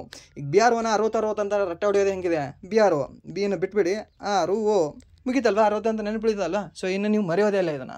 ಸೊ BRO ಯಾವಾಗ ಸ್ಥಾಪನೆ ಆಗಿದೆ ಅಂತ ನೋಡಿದ್ರೆ 60ರಲ್ಲಿ ಸ್ಥಾಪನೆ ಆಗಿದೆ, ಮೀನ್ಸ್ 1960ರಲ್ಲಿ ಸ್ಥಾಪನೆ ಆಗಿದೆ. ಸರಿನಾ, ಬಾರ್ಡರ್ ರೋಡ್ ಆರ್ಗನೈಸೇಷನ್ ಅಂತ ನಾವು ಕರಿತೀವಿ ಅದನ್ನು. ಹಾಗೆ ನೆಕ್ಸ್ಟ್ ಪ್ರಶ್ನೆ ಏನಿದೆ ಅಂತ ನೋಡಿದ್ರೆ, ಭಾರತದ ಯಾವ ಪ್ರಸ್ಥಭೂಮಿ ಸಮೃದ್ಧವಾದ ಚಿನ್ನದ ನಿಕ್ಷೇಪಗಳಿಗೆ ಹೆಸರುವಾಸಿಯಾಗಿದೆ? ಸಮೃದ್ಧ ಚಿನ್ನ ಎಲ್ಲಿರೋದೇ ರೀ? ನಮ್ಮ ಹಟ್ಟಿ ಚಿನ್ನದ ಗಣಿ ಎಲ್ಲಿದೆ? ಹಟ್ಟಿ ಚಿನ್ನದ ಗಣಿ ಎಲ್ಲಿ? ನಮ್ಮ ಕರ್ನಾಟಕದಲ್ಲಿ. ಕರ್ನಾಟಕ ಯಾವುದ್ರಲ್ಲಿ ಕಂಡುಬರುತ್ತೆ? ಬುಂದೇಲ್ಖಂಡದಲ್ಲಿ ಕಂಡುಬರುತ್ತಾ? ಹಾಗಾದರೆ ನಮ್ಮದು MP ಇದೆಯಾ? ಇಲ್ಲ, ಆಗಲ್ಲ. ಛೋಟಾನಾಗ್ಪುರದಲ್ಲಿ ಕಂಡುಬರುತ್ತಾ? ನಮ್ಮದು ಜಾರ್ಖಂಡ್, ಒಡಿಸ್ಸಾ, ವೆಸ್ಟ್ ಬೆಂಗಾಲ್ ಇದೆಯಾ? ಇಲ್ಲ. ಮಾಳವ ಪ್ರಸ್ಥಭೂಮಿಯಲ್ಲಿ ಕಂಡುಬರುತ್ತಾ? ಮಧ್ಯಪ್ರದೇಶ ಇದೆಯಾ? ನೋವೇ. ಜಾರ್ಖಂಡ್ ರಾಜಸ್ಥಾನ್ ಇದೆಯಾ? ಇಲ್ಲ. ಎರಡು ರಾಜ್ಯ ಇಲ್ಲ ಅಂದರೆ ದಕ್ಕನ ಪ್ರಸ್ಥಭೂಮಿ ಒಂದೇ ಉಳಿತಲ್ಲ. ದಕ್ಕನ್ ಪ್ರಸ್ಥಭೂಮಿಯಲ್ಲೇ ಅಲ್ವಾ ನಮ್ಮ ಕರ್ನಾಟಕ ಬರೋದು. ಮೀನ್ಸ್ ಈ ದಕ್ಕನ್ ಪ್ರಸ್ಥಭೂಮಿಯಲ್ಲಿ ಅತಿ ಹೆಚ್ಚು ಈ ಚಿನ್ನದ ನಿಕ್ಷೇಪಗಳಿಗೆ ಹೆಸರುವಾಸಿಯಾಗಿದೆ. ಸ್ಪೆಷಲಿ ಇಡೀ ನಮ್ಮ ಭಾರತದಲ್ಲೇ ಅತಿ ಹೆಚ್ಚು ಈ ಚಿನ್ನವನ್ನು ಉತ್ಪಾದಿಸ್ತಕ್ಕಂತಹ ಒಂದು ರಾಜ್ಯ ಯಾವುದು ಅಂತ ಕೇಳಿದ್ರೆ ನಮ್ಮ ಕರ್ನಾಟಕ. 99% ನಮ್ಮ ಕರ್ನಾಟಕನೇ ಉತ್ಪಾದನೆ ಮಾಡ್ತದೆ. ಬಟ್ ಎಲ್ಲೋ 1% ಈ ಒಂದು ಆಂಧ್ರ ಪ್ರದೇಶ ಏನಿದೆ ಅಲ್ವಾ ಅದು ಉತ್ಪಾದನೆ ಮಾಡ್ತದೆ, 1% ಮಾತ್ರ. ಬಟ್ 99% ಉತ್ಪಾದನೆ ಮಾಡೋರು ನಾವೇ, ಸರಿನಾ? ಇದು ಓಕೇಲಿ ಗಣಿ ಏನಿದೆ ಅಲ್ವಾ, ಓಕೇಲಿ ಗಣಿ ಮೀನ್ಸ್ ಈ ಒಂದು ಹಟ್ಟಿ ಚಿನ್ನದ ಗಣಿಯಲ್ಲಿ ಒಂದು ಓಕೇಲಿ ಅಂತ ಕಂಡುಬರುತ್ತೆ. ಸೊ ಆ ಓಕೇಲಿಯಲ್ಲಿ ಈ ಎಲ್ಲವೂ ಕೂಡ ಚಿನ್ನವು ಕಂಡುಬರ್ತಾ ಇದೆ ಇವಾಗ ಪ್ರಸ್ತುತ ಕೋಲಾರದಲ್ಲಿ ಚಿನ್ನ ಆಗಿದೆ ಅಂತೆ. ಹಾಗೆ ನೆಕ್ಸ್ಟ್ ಪ್ರಶ್ನೆ ಏನಿದೆ ಅಂತ ನೋಡಿದರೆ, ಪ್ರಾಂತ್ಯಗಳು ಮತ್ತು ಸಂಸ್ಥಾನಗಳನ್ನು ಘಟಕಗಳಾಗಿ ಒಳಗೊಂಡ ಅಖಿಲ ಭಾರತ ಒಕ್ಕೂಟವನ್ನು ಸ್ಥಾಪಿಸಲು ಈ ಕೆಳಗಿನ ಯಾವ ಕಾಯ್ದೆಯು ಅವಕಾಶ ಮಾಡಿಕೊಟ್ಟಿತು ಅಂತ ಕೇಳಿದ್ದಾನೆ, ಸರಿನಾ? ಯಾವುದು? ಪ್ರಾಂತ್ಯಗಳು ಮತ್ತು ಸಂಸ್ಥಾನಗಳನ್ನು ಘಟಕಗಳಾಗಿ ಒಳಗೊಂಡ ಅಖಿಲ ಭಾರತ ಒಕ್ಕೂಟ, ಅಖಿಲ ಭಾರತ ಫೆಡರಲ್ ಇದೆಯಲ್ಲ ಇಲ್ಲಿ, ಈ ಅಖಿಲ ಭಾರತ ಒಕ್ಕೂಟ ಯಾವಾಗ ಸ್ಥಾಪನೆ ಮಾಡಲಾಗಿದೆ ಅಂತ ನೋಡಿದ್ರೆ 1935ರ ಭಾರತ ಸರ್ಕಾರ ಕಾಯ್ದೆಯ ಮೂಲಕ ಈ ಅಖಿಲ ಭಾರತ ಒಕ್ಕೂಟವನ್ನು ಸ್ಥಾಪನೆ ಮಾಡಲಾಗಿದೆ, ಸರಿನಾ? ಇದು ಕೂಡ ಇಂಪಾರ್ಟೆಂಟ್ ಇದೆ, ಕೇಳ್ಬೋದು, ನೆನ್ಪಿಟ್ಕೊಳ್ಳಿ. ಅದಾದ ನಂತರ ಮಾಂಟೆಗೋ ಚೆಮ್ಸ್ಫರ್ಡ್ ಕಾಯ್ದೆ ಅಂತ ಯಾವುದನ್ನು ಕರಿತೀವಿ? ಈ ಒಂದು 1919ರ ಕಾಯ್ದೆಯನ್ನು ನಾವು ಕರಿತೀವಿ. ಅದಾದ ನಂತರ ಮಿಂಟೋ ಮಾರ್ಲೆ ಕಾಯ್ದೆ ಅಂತ ನಾವು ಯಾವುದನ್ನು ಕರಿತೀವಿ? 1909ರ ಕಾಯ್ದೆ ಅಂತ ಕರಿತೀವಿ. ಹಾಗೆ ನಮ್ಮ ಭಾರತ ಸಂವಿಧಾನದ ಒಂದು ನೀಲನಕ್ಷೆ ಅಂತ ನಾವು ಯಾವುದನ್ನು ಕರಿತೀವಿ? ಈ 1935ರ ಭಾರತ ಸರ್ಕಾರ ಕಾಯ್ದೆಯನ್ನು ನಮ್ಮ ಭಾರತದ ಒಂದು ಸಂವಿಧಾನದ ಮೂಲನಕ್ಷೆ ಅಂತ ಕರಿತೀವಿ, ಸರಿನಾ? ಇದು ಕೂಡ ಕೇಳಬಹುದು, ಇದು ಕೂಡ ನೆನ್ಪಿಟ್ಕೊಳ್ಳಿ. ಹಾಗೆ ನೆಕ್ಸ್ಟ್ ಪ್ರಶ್ನೆ ಏನಿದೆ ಅಂತ ನೋಡಿದ್ರೆ, ಈ ಕೆಳಗಿನ ಯಾವ ವೇದಗಳಲ್ಲಿ ಪುರುಷ ಸೂಕ್ತವನ್ನು ಉಲ್ಲೇಖಿಸಲಾಗಿದೆ? ಪುರುಷ ಸೂಕ್ತ ಯಾವುದರಲ್ಲಿ ಉಲ್ಲೇಖಿಸಲಾಗಿದೆ? ಈ ಋಗ್ವೇದದಲ್ಲಿ ಪುರುಷ ಸೂಕ್ತದ ಬಗ್ಗೆ ಉಲ್ಲೇಖಿಸಲಾಗಿದೆ, ಸರಿನಾ? ಈ ಋಗ್ವೇದದಲ್ಲಿ ಎಷ್ಟು ಮಂಡಲಗಳು ಕಂಡುಬರ್ತವೆ ಅಂತ ನೋಡಿದ್ರೆ ಟೋಟಲಿ 10 ಮಂಡಲಗಳು ಕಂಡುಬರ್ತವೆ, ಸರಿನಾ? 10 ಮಂಡಲಗಳು ಕಂಡುಬರ್ತವೆ. 10 ಮಂಡಲಗಳಲ್ಲಿ ನಿಮಗೆ ಫೇಮಸ್ ಮಂಡಲಗಳು ಯಾವ್ಯಾವುದು ಅಂದರೆ, ಒಂದು 3ನೇ ಮಂಡಲ. ಯಾವುದು? 3ನೇ ಮಂಡಲ. 3ನೇ ಮಂಡಲದಲ್ಲಿ ಏನು ಹೇಳಿದೆ? ಈ ಗಾಯತ್ರಿ ಮಂತ್ರದ ಬಗ್ಗೆ ಹೇಳಿದೆ. ಓಂ ಭೂರ್ಭುವಸ್ವಃ ಅನ್ನೋದು ನೀವು ದೇವಸ್ಥಾನದಲ್ಲಿ ಕೇಳಿರ್ತೀರ. ಆ ಒಂದು ಗಾಯತ್ರಿ ಮಂತ್ರ ಯಾವ ಒಂದು ವೇದದಲ್ಲಿದೆ ಅಂತ ನೋಡಿದ್ರೆ ಋಗ್ವೇದ ವೇದದಲ್ಲಿದೆ. ಸೊ ಅದು ಎಷ್ಟನೇ ಮಂಡಲದಲ್ಲಿ ಕಂಡುಬರುತ್ತೆ ಅಂತ ನೋಡಿದ್ರೆ 3ನೇ ಮಂಡಲದಲ್ಲಿ ಕಂಡುಬರುತ್ತೆ. ಹಾಗೆ 7ನೇ ಮಂಡಲದಲ್ಲಿ ಏನಿದೆ? 7ನೇ ಮಂಡಲದಲ್ಲಿ ಈ ಸುದಾಸ ಮತ್ತು ವಶಿಷ್ಠರ ಬಗ್ಗೆ ಯುದ್ಧಗಳನ್ನು ಹೇಳ್ತದೆ. ಆ ಒಂದು ಯುದ್ಧದ ಬಗ್ಗೆ ಹೇಳ್ತಕ್ಕಂತಹ ಒಂದು ವಿಧಿ ಯಾವುದು ಅಂದರೆ ಮತ್ತೆ ವಿಧಿನೇ ಬರುತ್ತಲ್ಲ, ಮಂಡಲ ಯಾವುದು ಅಂತ ನೋಡಿದ್ರೆ 7ನೇ ಮಂಡಲ. ಹಾಗೆ 9ನೇ ಮಂಡಲದಲ್ಲಿ ಏನು ಹೇಳುತ್ತಂದರೆ ಸೋಮರಸದ ಬಗ್ಗೆ ಹೇಳಿದೆ, ಸರಿನಾ? ಸೋಮರಸದ ಬಗ್ಗೆ ಹೇಳಿರ್ತಕ್ಕಂಥ ಒಂದು ಮಂಡಲ ಯಾವುದು ಅಂದರೆ 10ನೇ ಮಂಡಲ, 9ನೇ ಮಂಡಲ. ಅದಾದ ನಂತರ 10ನೇ ಮಂಡಲದಲ್ಲಿ ಏನು ಹೇಳಿದೆ ಅಂತ ನೋಡಿದ್ರೆ ಈ ಒಂದು ವರ್ಣ ನೀತಿಯ ಬಗ್ಗೆ ಹೇಳಿದೆ, ಸರಿನಾ? ಈ ಒಂದು ಪುರುಷ ಸೂಕ್ತಿಯ ಬಗ್ಗೆ ಹೇಳಿದೆ, ಯಾವುದು? 10ನೇ ಮಂಡಲದಲ್ಲಿ. ಹಾಗೆ ನೆಕ್ಸ್ಟ್ ಪ್ರಶ್ನೆ ಏನಿದೆ ಅಂತ ನೋಡಿದ್ರೆ, ದೆಹಲಿಯಲ್ಲಿ 1857ರ ಬಂಡಾಯವನ್ನು ನಿಯಂತ್ರಿಸಿದ ಬ್ರಿಟಿಷ್ ಜನರಲ್ ಈ ಕೆಳಗಿನವರಲ್ಲಿ ಯಾರಾಗಿದ್ದಾರೆ? ನಾನು ನಿಮಗೆ ಆಲ್ರೆಡಿ ಇದನ್ನು ಹೇಳ್ತಾನೆ ಬಂದಿದ್ದೀನಿ. ಯಾರು? ನಿಕೋಲ್ಸನ್ ಅಂತ, ಜಾನ್ ನಿಕೋಲ್ಸನ್, ಸರಿನಾ? ಈ ಜಾನ್ ನಿಕೋಲ್ಸನ್ ಈ ದೆಹಲಿಯಲ್ಲಿ ಒಂದು 1857ರ ದಂಗೆಯನ್ನು ನಿಯಂತ್ರಣ ಮಾಡ್ತಾನೆ. ಹಾಗೆ ಈ ಯಾರು ಕ್ಯಾಂಪ್ಬೆಲ್ ನಿಯಂತ್ರಣ ಮಾಡ್ತಾನೆ? ಕ್ಯಾಂಪ್ಬೆಲ್ ಈ ಒಂದು ಲಕ್ನೋದ ಯಾರ್ದು? ಬೇಗಂ ಹಜರತ್ ಮಹಲ್ ಅವರದು, ಅವರ ಒಂದು ದಂಗೆಯನ್ನು ನಿಯಂತ್ರಣ ಮಾಡ್ತಾನೆ. ಯಾರು? ಈ ಒಂದು ಕ್ಯಾಂಪ್ಬೆಲ್ ಅನ್ನೋನು, ಸರಿನಾ? ನೆನ್ಪಿಟ್ಕೊಳ್ಳಿ, ಕೇಳ್ಬೋದು ನಿಮಗೆ. ಬಟ್ ನಿಮಗೆ ಮ್ಯಾಕ್ಸಿಮಮ್ ಕೇಳೋದು ಯಾರು ಅಂದರೆ ಇವರಿಬ್ಬರೇ. ಒಂದು ಕ್ಯಾಂಪ್ಬೆಲ್ ಕೇಳ್ತಾನೆ, ಹಾಗೆ ನಿಕೋಲ್ಸನ್ ಕೇಳ್ತಾನೆ. ಯಾಕಂದರೆ ಇದೇ ಕ್ಯಾಂಪ್ಬೆಲ್ ಆ ಕಾನ್ಪುರದಲ್ಲೂ ಕೂಡ ದಂಗೆಯನ್ನು ನಿಯಂತ್ರಣ ಮಾಡೋನು ಯಾರು ಅಂದರೆ ಇವನೇ, ಕ್ಯಾಂಪ್ಬೆಲ್. ಅದಾದ ನಂತರ ಅತಿ ಹೆಚ್ಚು ರಕ್ತಪಾತ ಮಾಡಿದಂತಹ ಒಬ್ಬ ಕ್ರೂರಿ ಯಾರು ಅಂದರೆ ಈ ಜಾನ್ ನಿಕೋಲ್ಸನ್, ಸರಿನಾ? ಇಡೀ ಕೆಂಪು ಕೋಟೆ ಏನಿದೆ ಅಲ್ವಾ, ಕೆಂಪು ಕೋಟೆಯಲ್ಲಿ ಹೆಣ್ಣು ಮಕ್ಕಳು, ಚಿಕ್ಕ ಮಕ್ಕಳು, ದೊಡ್ಡವರು, ಸಣ್ಣವರು ಅಂತ ಏನೂ ನೋಡದೆ ಸುಮ್ಮನೆ ಅವ್ರದ್ದಿದ್ರೇನೋ ಕತ್ತನ್ನು ಸೀಳಿರ್ತಕ್ಕಂಥ ಒಬ್ಬ ವ್ಯಕ್ತಿ ಯಾರು ಅಂದರೆ ಜಾನ್ ನಿಕೋಲ್ಸನ್, ಸರಿನಾ? ಸೊ ಜಾನ್ ನಿಕೋಲ್ಸನ್ ಇಡೀ ಒಂದು ಕೆಂಪು ಕೋಟೆಯನ್ನು ಕೆಂಪುಮಯ ಮಾಡಿರ್ತಾನೆ, ಅತ್ಯಂತ ಭೀಕರವಾಗಿ ಅಲ್ಲಿ ಕೊಂದಿರ್ತಾನೆ. ಇದು ಗೊತ್ತಿರಲಿ, ಕೇಳ್ಬೋದು ನಿಮಗೆ. ಹಾಗೆ ನೆಕ್ಸ್ಟ್ ಪ್ರಶ್ನೆ ಏನಿದೆ ಅಂತ ನೋಡಿದ್ರೆ, ಭಾರತದಲ್ಲಿ ಪೂರ್ವ, ಪಶ್ಚಿಮ ಮತ್ತು ಉತ್ತರ ದಕ್ಷಿಣ ಕಾರಿಡಾರ್ಗಳು ಸಂಗಮ ಸ್ಥಳ ಯಾವುದು? ಎಲ್ಲಿ ಸಂಗಮ ಆಗ್ತದೆ? ಇದು 44ನೇದು NH44, ಹಾಗೆ ಈ NH27. ನೆನ್ಪಿಟ್ಕೊಳ್ಳಿ, ಇದನ್ನು ಸುಮ್ಮನೆ ಹೇಳ್ತಾ ಇಲ್ಲ, ಇದನ್ನು ಬರ್ಕೊಂಡು ಇಟ್ಕೊಳ್ಳಿ. ಯಾಕಂದರೆ ಕೇಳಿದ್ದಾನೆ ಪೂರ್ವ ಪಶ್ಚಿಮ ಕೂಡಿಸೋದು ಯಾವುದು, ಅಥವಾ ನಿಮಗೆ ಪೋರಬಂದರ್ ಅಥವಾ ಈ ಯಾವುದು ಸಿಲ್ಚಾರನ್ನು ಕೂಡಿಸೋದು ಯಾವುದು ಅಂತ ನಿಮಗೆ ಕೇಳಿರ್ತಾನೆ. ಸೊ ಅದು ಯಾವುದು ಅಂದರೆ NH27 ಕೂಡಿಸ್ತದೆ. ಸೊ ಎರಡೂ ಕೂಡ ಕೂಡೋದೆಲ್ಲಿ ಅಂತ ನೋಡಿದ್ರೆ ಇಲ್ಲಿ ಪ್ರದೇಶ ಯಾವುದು? ಉತ್ತರ ಪ್ರದೇಶದಲ್ಲಿ ಕಂಡುಬರ್ತದೆ. ಯಾವುದು? ಝಾನ್ಸಿ. ಈ ಝಾನ್ಸಿ ಏನಿದೆ ಅಲ್ವಾ, ಪೂರ್ವ ಪಶ್ಚಿಮ ಮತ್ತು ಉತ್ತರ ದಕ್ಷಿಣ ಕಾರಿಡಾರ್ಗಳ ಒಂದು ಸಂಗಮ ಸ್ಥಳವಾಗಿದೆ ಝಾನ್ಸಿ ರಾಣಿ ಲಕ್ಷ್ಮೀಬಾಯಿ. ರೀಸೆಂಟಾಗಿ ಈ ಝಾನ್ಸಿಯ ಒಂದು ರೈಲ್ವೆ ಸ್ಟೇಷನನ್ನು ಹೆಸರು ಬದಲಾವಣೆ ಮಾಡಿ ಲಕ್ಷ್ಮೀಬಾಯಿ ರೈಲ್ವೆ ಸ್ಟೇಷನ್ ಅಂತ ಮರುನಾಮಕರಣ ಮಾಡಿದ್ದಾರೆ. ನೆನ್ಪಿಟ್ಕೊಳ್ಳಿ, ಕೇಳ್ಬೋದು ನಿಮಗೆ. ಅದಾದ ನಂತರ ದೆಹಲಿಯಲ್ಲಿ ಈ ಔರಂಗಜೇಬ ಲೇನ್ ಬದಲಾಗಿ ಅಬ್ದುಲ್ ಕಲಾಂ ಲೇನ್ ಅಂತ ಮರುನಾಮಕರಣ ಮಾಡಿದ್ದಾರೆ, ಸರಿನಾ? ಈ ಔರಂಗಜೇಬನ ಹೆಸರಿನ ಬದಲಾಗಿ ಅಬ್ದುಲ್ ಕಲಾಂ ಅವರ ಹೆಸರನ್ನ ಇಟ್ಟಿದ್ದಾರೆ. ಅದು ಕೂಡ ನೆನ್ಪಿಟ್ಕೊಳ್ಳಿ, ಕೇಳ್ಬೋದು ನಿಮಗೆ. ಅದಾನಂತರ ನೆಕ್ಸ್ಟ್ ಪ್ರಶ್ನೆ ಏನಿದೆ ಅಂತ ನೋಡಿದ್ರೆ, ಈ ಕೆಳಗಿನವುಗಳಲ್ಲಿ ಯಾವುದು ಕಾಲೋಚಿತ ನಿರುದ್ಯೋಗವನ್ನು ಅತ್ಯುತ್ತಮವಾಗಿ ವಿವರಿಸುತ್ತದೆ? ಯಾವುದು? ಸೀಸನಲ್ ಅನ್ಎಂಪ್ಲಾಯ್ಮೆಂಟ್ ಅಂತ ಕರಿತೀವಿ. ಯಾವುದು? ವರ್ಷದ ನಿರ್ದಿಷ್ಟ ಋತುಗಳಲ್ಲಿ ಮಾತ್ರವಿರುವ ನಿರುದ್ಯೋಗ. ಹೇಗೆ? ಇವಾಗ ಬೇಸಿಗೆಯಲ್ಲಿ, ಇದು ಕೃಷಿಯಲ್ಲಿ ಅಂತ ಸ್ಪೆಸಿಫಿಕ್ ಆಗಿ ಹೇಳ್ಬೋದೇನೋ. ಯಾಕೆ? ಇವಾಗ ಈ ಕೃಷಿಯಲ್ಲಿ ನೋಡಿ ನೀವು, ಬೇಸಿಗೆಯಲ್ಲಿ ಏನಿದೆಯಲ್ವ, ಬೇಸಿಗೆಯಲ್ಲಿ ನಿಮಗೆ ಜಾಸ್ತಿ ಕೆಲಸ ಇರಲ್ಲ. ಹೊಲದಲ್ಲಿ ಏನಾದರೂ ಕೆಲಸ ಇರುತ್ತಾ? ಏನಾದರೂ ಬೆಳೆ ಇರುತ್ತಾ? ನೀರೇ ಇರಲ್ಲ. ಇಲ್ಲ ಅಂತಂದರೆ ಬೆಳೆ ಎಲ್ಲಿ ಇರಬೇಕು ನಿಮಗೆ? ಸೊ ಕೆಲವೊಬ್ರು ನೀರು ಇರುತ್ತೆ, ಅವರೆಲ್ಲರೂ ಕೂಡ ಈ ಕಲ್ಲಂಗಡಿ, ಪಪ್ಪಾಯ, ಅದು ಇದು ಬೇರೆ ಬೇರೆ ಏನೋ ಮಾಡಿರ್ತೀರ. ಸರಿನಾ? ನಮ್ಮ ಕಡೆ ಅಂತ ನೋಡೋದಾದರೆ ನಿಂಬೆ ಸ್ವಲ್ಪ ಜಾಸ್ತಿ ಇರುತ್ತೆ. ಸೊ ನಿಂಬೆದಿದ್ರೆ ಕೆಲಸ ಇರುತ್ತೆ ಬೇಸಿಗೆ ಟೈಮಲ್ಲಿ. ಬಟ್ ರಿಮೈನಿಂಗ್ ಎಲ್ಲರದು ಕೂಡ ಬೇಸಿಗೆಯಲ್ಲಿ ಕೆಲಸ ಇರಲ್ಲ. ಮೀನ್ಸ್ ಅಲ್ಲಿ ಏನಾಗಿರುತ್ತೆ, ಈ ಒಂದು ಸೀಸನಲ್ ಅನ್ಎಂಪ್ಲಾಯ್ಮೆಂಟ್ ಕಂಡುಬರುತ್ತೆ. ಸೊ ಅಂದರೆ ಏನು? ವರ್ಷದ ಒಂದು ನಿರ್ದಿಷ್ಟ ಋತುಗಳಲ್ಲಿ ಮಾತ್ರವಿರುವ ನಿರುದ್ಯೋಗ ಅಂದರೆ ಬೇಸಿಗೆಯಲ್ಲಿ ಮಾತ್ರ ನಿರುದ್ಯೋಗ ಇರುತ್ತೆ, ಉಳಿದ ಎಲ್ಲ ಟೈಮಲ್ಲೂ ಕೂಡ ಅವರಿಗೆ ಕೆಲಸ ಇರುತ್ತೆ ಅಂತಂದಂಗೆ ಅದರ ಅರ್ಥ. ಸೊ ಅಷ್ಟೇ. ಹಾಗೆ ನೆಕ್ಸ್ಟ್ ಪ್ರಶ್ನೆ ಏನಿದೆ ಅಂತ ನೋಡೋದಾದರೆ, ಅನಿಲಗಳ ಮಿಶ್ರಣದಲ್ಲಿ ಒಟ್ಟು ಒತ್ತಡವು ಪ್ರತ್ಯೇಕ ಅನಿಲಗಳ ಭಾಗಶಃ ಒತ್ತಡಗಳ ಮೊತ್ತಕ್ಕೆ ಸಮನಾಗಿರುತ್ತದೆ ಎಂದು ಪ್ರಸ್ತಾಪಿಸುವ ನಿಯಮದ ಹೆಸರೇನು? ಡಾಲ್ಟನ್ಗಳ ಭಾಗಶಃ ಒತ್ತಡದ ನಿಯಮ. ಸರಿನಾ? ಹಾಗೆ ನೆಕ್ಸ್ಟ್ ಪ್ರಶ್ನೆ ಏನಿದೆ ಅಂತ ನೋಡೋದಾದರೆ, ಬಿಹಾರ್, ಜಾರ್ಖಂಡ್ ಮತ್ತು ಉತ್ತರ ಪ್ರದೇಶದ ಕೆಲವು ಭಾಗಗಳಲ್ಲಿ ಜನರು ಆಚರಿಸುವ ಹಿಂದೂ ಹಬ್ಬವಾದ ಛತ್ ಹಬ್ಬದ ನಂತರ ಛತ್ ಯಾವ ಹಬ್ಬದ ನಂತರ ನಡೆಯುತ್ತದೆ ಅಂತ ಕೇಳಿದ್ದಾನೆ. ಛತ್ ಯಾವಾಗ ನಡೀತದೆ ಅಂತ ನೋಡಿದ್ರೆ ದೀಪಾವಳಿ ಹಬ್ಬದ ನಂತರ ನಡೀತದೆ. ಈ ಕ್ವಶನ್ 2023 MTS ಕ್ವಶನ್ ಪೇಪರಲ್ಲಿ ಕೇಳಿರ್ತಕ್ಕಂಥ ಪ್ರಶ್ನೆ ಇದು. MTS ಕ್ವಶನ್ ಪೇಪರಲ್ಲಿ ಕೇಳಿರ್ತಕ್ಕಂಥ ಪ್ರಶ್ನೆ ಇದು. ಎಕ್ಸಾಕ್ಟ್ ಇದ್ದೇ ಕ್ವಶನ್ ಕಾಪಿ ಪೇಸ್ಟ್ ಆಗಿದೆ. ಆಪ್ಷನ್ ಮೇ ಬಿ ಚೇಂಜ್ ಇದ್ದಾವೆ ಇದರಲ್ಲಿ. ಸರಿನಾ? ಬಟ್ ಏನೋ ಕ್ವಶನ್ ನಿಮಗೆ ಎಕ್ಸಾಕ್ಟ್ ಸೇಮ್ ಇದು. ಎಕ್ಸಾಕ್ಟ್ ಅಂದರೆ exact pin to pin question ಇದೆ ಇದು. 2023ನಲ್ಲಿ ಕೇಳಿದಾನೆ ಅನಿಸುತ್ತೆ. ಸರಿನಾ? 23 or 22. ಸೊ ಎರಡು ಕ್ವಶನ್ ಪೇಪರಲ್ಲೇ ಈ ಒಂದು ಕ್ವಶನ್ ಬಂದಿದೆ MTS ಕ್ವಶನ್ ಪೇಪರಲ್ಲಿ. ಸರಿನಾ? ಮೀನ್ಸ್ MTS ಕ್ವಶನ್ ಪೇಪರ್ ಇವಾಗ MTS ಅಲ್ಲಿ ಕೇಳಿರ್ತಕ್ಕಂಥ ಪ್ರಶ್ನೆ RRB ಯಲ್ಲೂ ಕೂಡ ರಿಪೀಟ್ ಆಗ್ತವೆ ಅಂತ ಆಯಿತು ರಿಪೀಟ್ ಆಗ್ತವೆ. ಹಾಗಾದರೆ ನೆಕ್ಸ್ಟ್ ಪ್ರಶ್ನೆ ಏನಿದೆ, ಇನ್ನೊಂದು ಇಲ್ಲಿ ನೋಡ್ಕೊಳ್ಳಿ. ಏನು ಈ ಛತ್ ಪೂಜೆ ಏನಿದೆ ಅಲ್ವಾ, ಈ ಛತ್ ಪೂಜೆ ಜಾಸ್ತಿ ಎಲ್ಲಿ ನಡೀತದೆ ಅಂತ ನೋಡಿದ್ರೆ ಬಿಹಾರದಲ್ಲಿ ನಡೀತದೆ. ಬಿಹಾರದಲ್ಲಿ ಅತಿ ಹೆಚ್ಚು ಛತ್ ಪೂಜಾ, ನಿಮ್ಗೆ ಏನಾದರೂ ಛತ್ ಪೂಜೆ ಯಾವ ಒಂದು ರಾಜ್ಯದಲ್ಲಿ ನಡೀತದೆ ಅಂತ ನಿಮ್ಗೆ ಏನಾದರೂ ಕೇಳಿದ್ರೆ ಬಿಹಾರ, ಜಾರ್ಖಂಡ, ಉತ್ತರ ಪ್ರದೇಶ, ನಿಮಗೆ ವೆಸ್ಟ್ ಬೆಂಗಾಲ್ ಏನಾದರೂ ಕೊಟ್ಟರೆ ಮ್ಯಾಕ್ಸಿಮಮ್ 99% ನಿಮಗೆ ಆನ್ಸರ್ ಯಾವುದಾಗಿರುತ್ತೆ ಅಂದರೆ ಬಿಹಾರನೇ ಆಗಿರುತ್ತೆ. ಬಿಹಾರೇ ಹಾಕಬೇಕು. ಬಿಹಾರ್ ಇರಲಿಲ್ಲ ಅಂದರೆ ಅವಾಗ ನೀವು ಜಾರ್ಖಂಡ್ ಹೋಗಬೇಕು. ಜಾರ್ಖಂಡ್ ಇರಲಿಲ್ಲ ಅಂದರೆ ಉತ್ತರ ಪ್ರದೇಶಕ್ಕೆ ಹೋಗಬೇಕು. ಉತ್ತರ ಪ್ರದೇಶ ಇರಲಿಲ್ಲ ಅಂದರೆ ನಿಮಗೆ ಅಲ್ಲೇ ಪಕ್ಕದಲ್ಲಿ ಯಾವ್ದು ಕಂಡು ಬರುತ್ತೆ, ವೆಸ್ಟ್ ಬೆಂಗಾಲ್ ಹೋಗಬೇಕು. ಸರಿನಾ? ಯಾವುದೇ ಕಾರಣಕ್ಕೂ ಕೂಡ ಕರ್ನಾಟಕಕ್ಕೆ ಬರಂಗಿಲ್ಲ. ಯಾಕಂದರೆ ಕರ್ನಾಟಕ ಯಾವ ಪ್ರದೇಶ? ನಮ್ದು ಎಲ್ಲಿ ಪ್ರದೇಶ ಅಲ್ವಾ? ಇವಾಗ ಗಣೇಶ ಹಬ್ಬ ಯಾವ ಒಂದು ರಾಜ್ಯದಲ್ಲಿ ನಡೀತದೆ ಅಂತ ಕೇಳಿದ್ರೆ ನೀವು ಮಹಾರಾಷ್ಟ್ರ ಅಂತಲೇ ಕಣ್ಣು ಮುಚ್ಕೊಂಡು ಹೇಳ್ತೀರಾ. ಸರಿನಾ? ಮಹಾರಾಷ್ಟ್ರ ನಡೀತದೆ ಅಂತ. ಮಹಾರಾಷ್ಟ್ರ ಆಪ್ಷನ್ ಕೊಟ್ಟಿರಲಿಲ್ಲ ಅಂದರೆ ಯಾವ್ದು ಹಾಕ್ತೀರಾ ಸರ್? ದೆಹಲಿ ಹಾಕೋಕ್ಕಾಗತ್ತಾ? ಕರ್ನಾಟಕನೇ ಹಾಕಬೇಕಾಗತ್ತೆ. ಕರ್ನಾಟಕದಲ್ಲಿ ಉತ್ತರ ಕರ್ನಾಟಕ, ದಕ್ಷಿಣ ಕರ್ನಾಟಕ ಕೊಟ್ಟರೆ ಯಾವ್ದು ಹಾಕ್ತೀರಾ ಸರ್? ಉತ್ತರ ಕರ್ನಾಟಕನೇ ಹಾಕಬೇಕಾಗುತ್ತೆ. ಮೀನ್ಸ್ ಪ್ರಿಫರೆನ್ಸ್ ವೈಸ್ ಹೋಗಬೇಕಾಗುತ್ತೆ.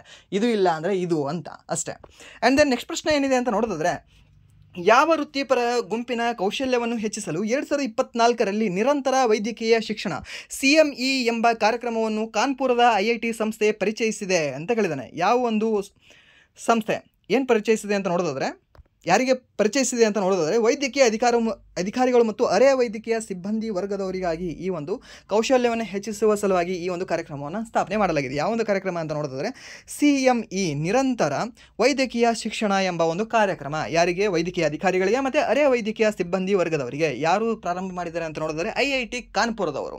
ಹಾಗೆ ನೆಕ್ಸ್ಟ್ ಪ್ರಶ್ನೆ ಏನಿದೆ ಅಂತ ನೋಡೋದಾದರೆ, ಭಾರತೀಯ ರಾಜಕೀಯ ಗುಂಪುಗಳ ಸಹಕಾರವನ್ನು ಕೇಳಲು ಈ ಕೆಳಗಿನವರ ಪೈಕಿ ಯಾರನ್ನು 1942ರ ಮಾರ್ಚ್ ತಿಂಗಳಲ್ಲಿ ಭಾರತಕ್ಕೆ ಕಳುಹಿಸಲಾಯಿತು? ಯಾರನ್ನ ಕಳಿಸ್ತಾರೆ ಭಾರತ 1942ರಲ್ಲಿ? ಸ್ಟ್ಯಾಫೋರ್ಡ್ ಕ್ರಿಪ್ಸ್ ಅಲ್ವಾ?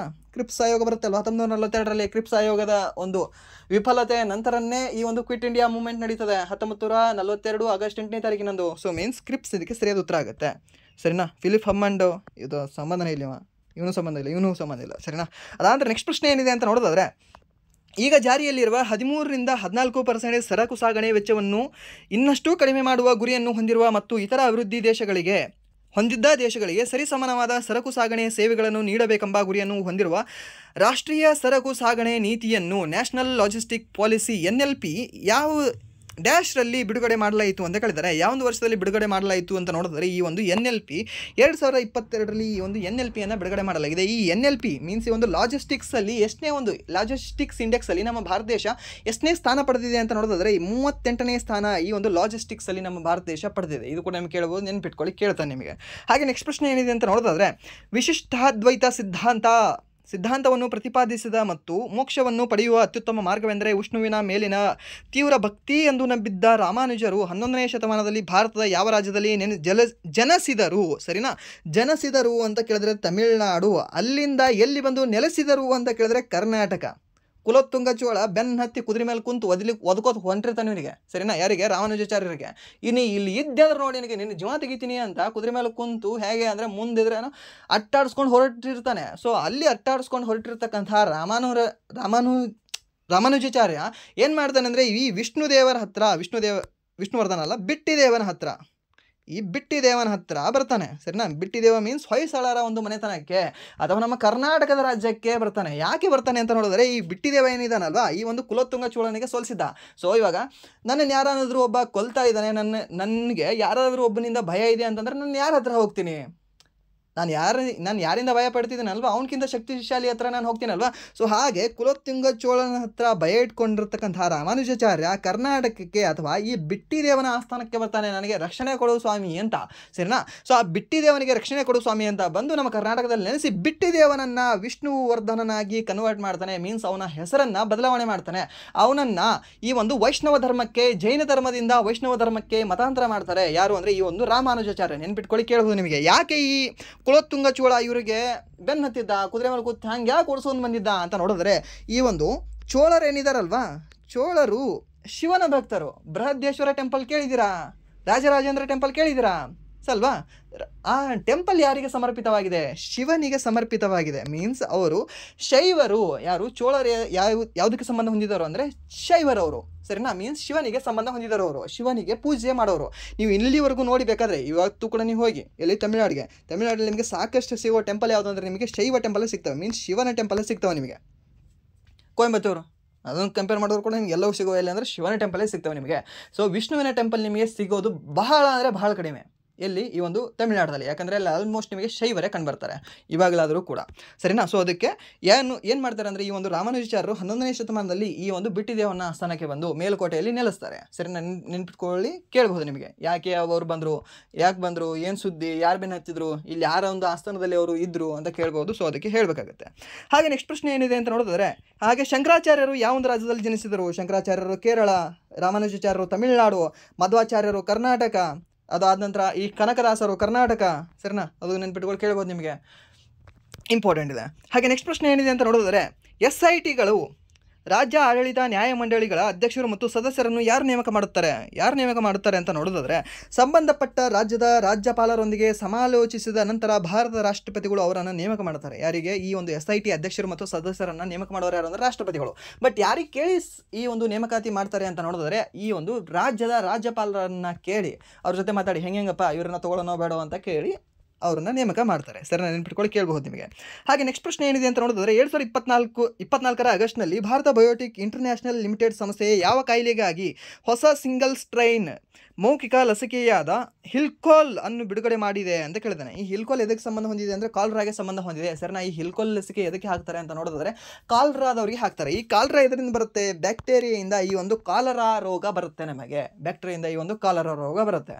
ಹಾಗೆ ಈ ಒಂದು ಡೆಂಗ್ಯೂ ಎದರಿಂದ ಬರುತ್ತೆ? ವೈರಸ್ಸಿಂದ ಬರುತ್ತೆ. ಈ ಒಂದು HIV ಎದರಿಂದ ಬರುತ್ತೆ? ವೈರಸ್ಸಿಂದ ಬರುತ್ತೆ. ಏಡ್ಸ್ ಎದರಿಂದ ಬರುತ್ತೆ? ಇದೇ ಒಂದು ವೈರಸ್ಸಿಂದನೇ ಬರುತ್ತೆ. ಆನಂತರ ಈ ಒಂದು ಕೋವಿಡ್ ಎದರಿಂದ ಬರುತ್ತೆ? ವೈರಸ್ಸಿಂದ ಬರುತ್ತೆ. ಅದಾಂದರೆ H1N1 ಎದರಿಂದ ಬರುತ್ತೆ? ವೈರಸ್ಸಿಂದ ಬರುತ್ತೆ. ಹಾಗೆ H5N1 ಎದರಿಂದ ಬರುತ್ತೆ? ಇದೇ ಒಂದು ವೈರಸ್ಸಿಂದ ಬರುತ್ತೆ. ಅದಾಂತರ ಇದು ಸ್ವೈನ್ ಫ್ಲೂ ಮತ್ತು ಬರ್ಡ್ ಫ್ಲೂ ಅಂತ ಕರಿತೀವಿ ಅದನ್ನು, ಅವೆರಡನ್ನೂ ಕೂಡ. ಮತ್ತು ಈ ಒಂದು ಟ್ಯೂಬರ್ಕ್ಯುಲೋಸಿಸ್ ಇದು ಯಾವುದರಿಂದ ಬರುತ್ತೆ ಅಂತ ನೋಡಿದ್ರೆ ಹಾಗೆ ನಿಮಗೆ ಬ್ಯಾಕ್ಟೀರಿಯಿಂದನೇ ಬರ್ತಕ್ಕಂಥ ಒಂದು ರೋಗವಾಗಿದೆ. ನೆನ್ಪಿಟ್ಕೊಳ್ಳಿ, ಕೇಳ್ಬೋದು ನಿಮಗೆ. ಬಟ್ ಮಲೇರಿಯಾ ಏನಿದೆಯಲ್ಲ ಅದು ಇವೆರಡರಿಂದನೇ ಬರೋದಿಲ್ಲ. ಅದು ಈ ಒಂದು ಪ್ಲಾಸ್ಮೋಡಿಯಂ ಎಂಬ ಪ್ರೋಟೋಸೋವಾದಿಂದ ಬರ್ತದೆ ಅದು. ಸರಿನಾ?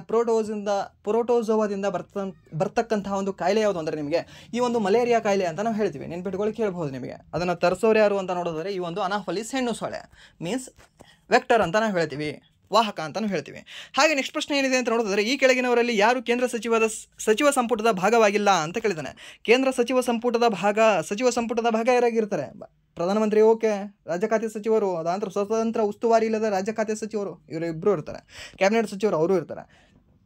ಬಟ್ ಇಲ್ಲಿ ಯಾರಿರಲ್ಲ ಅಂತ ನೋಡಿದ್ರೆ ರಾಜ್ಯದ ಮುಖ್ಯಮಂತ್ರಿಗಳು ಈ ಕೇಂದ್ರ ಸಚಿವ ಸಂಪುಟದ ಭಾಗವಾಗಿರಲ್ಲ. ಸರಿನಾ? ಇದು ಗೊತ್ತಿರಲಿ, ಕೇಳಬಹುದು ನಿಮಗೆ.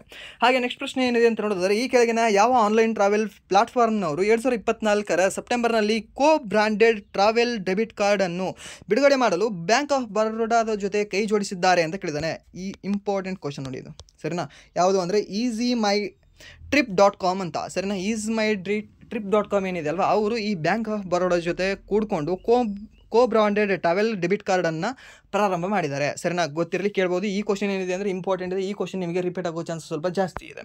ಹಾಗೆ ನೆಕ್ಸ್ಟ್ ಪ್ರಶ್ನೆ ಏನಿದೆ ಅಂತ ನೋಡಿದರೆ 2025ರ ಜನವರಿ 28ರಿಂದ ಫೆಬ್ರವರಿ 14ರವರೆಗೆ 38ನೇ ರಾಷ್ಟ್ರೀಯ ಕ್ರೀಡಾಕೂಟವು ಈ ಕೆಳಗಿನ ಯಾವ ರಾಜ್ಯದಲ್ಲಿ ನಡೆಯಿತು ಅಂತ ಕೇಳಿದ್ದೇನೆ. 38ನೇ ನ್ಯಾಷನಲ್ ಗೇಮ್ಸಲ್ಲಿ ನಡೆದಿದೆ. ಎಲ್ಲಿ ನಡೆದಿದೆ ಅಂದರೆ ಉತ್ತರಾಖಂಡ ರಾಜ್ಯದಲ್ಲಿ ನಡೆದಿದೆ.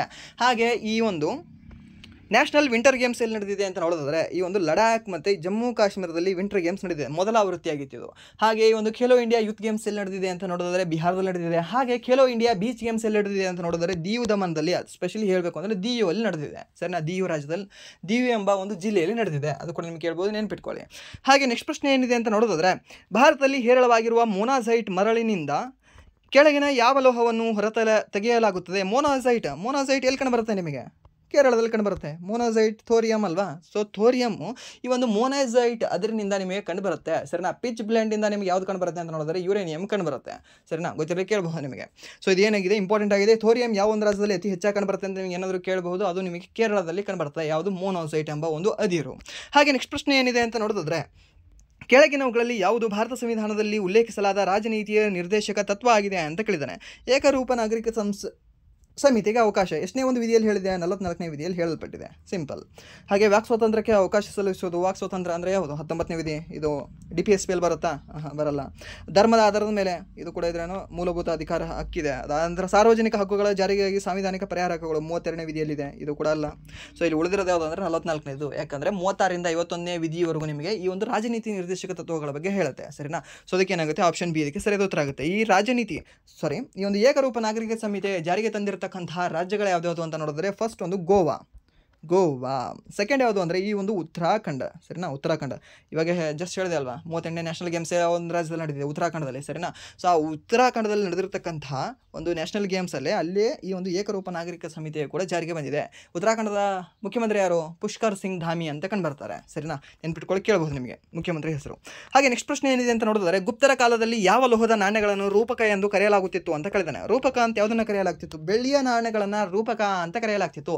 ಮೀನ್ಸ್ ರೂಪ ಅಂತ ನಾವು ಏನು ಅಂತ ಹೇಳ್ತೀವಿ? General category, general mind set ಏನು? ಎಲ್ಲರಿಗೂ ಕೂಡ ರೂಪ ಅಂದರೆ ಚೆನ್ನಾಗಿರಬೇಕು, ಹೊಳಿಬೇಕು, ಬಾಳಿದ್ರೆ ಬೆಳ್ಳಿಗಿರಬೇಕು ಅಂತ. ಸರಿನಾ, ಸೊ ಬೆಳ್ಳಿಯ ನಾಣ್ಯಗಳು ಬಿಳಿ ಇರ್ತವೆ, ರೂಪಕ ಅಂತ ನೆನ್ಪಿಟ್ಕೊಳ್ಳಿ ಅಷ್ಟೇ. ಸರಿನಾ, ಸೊ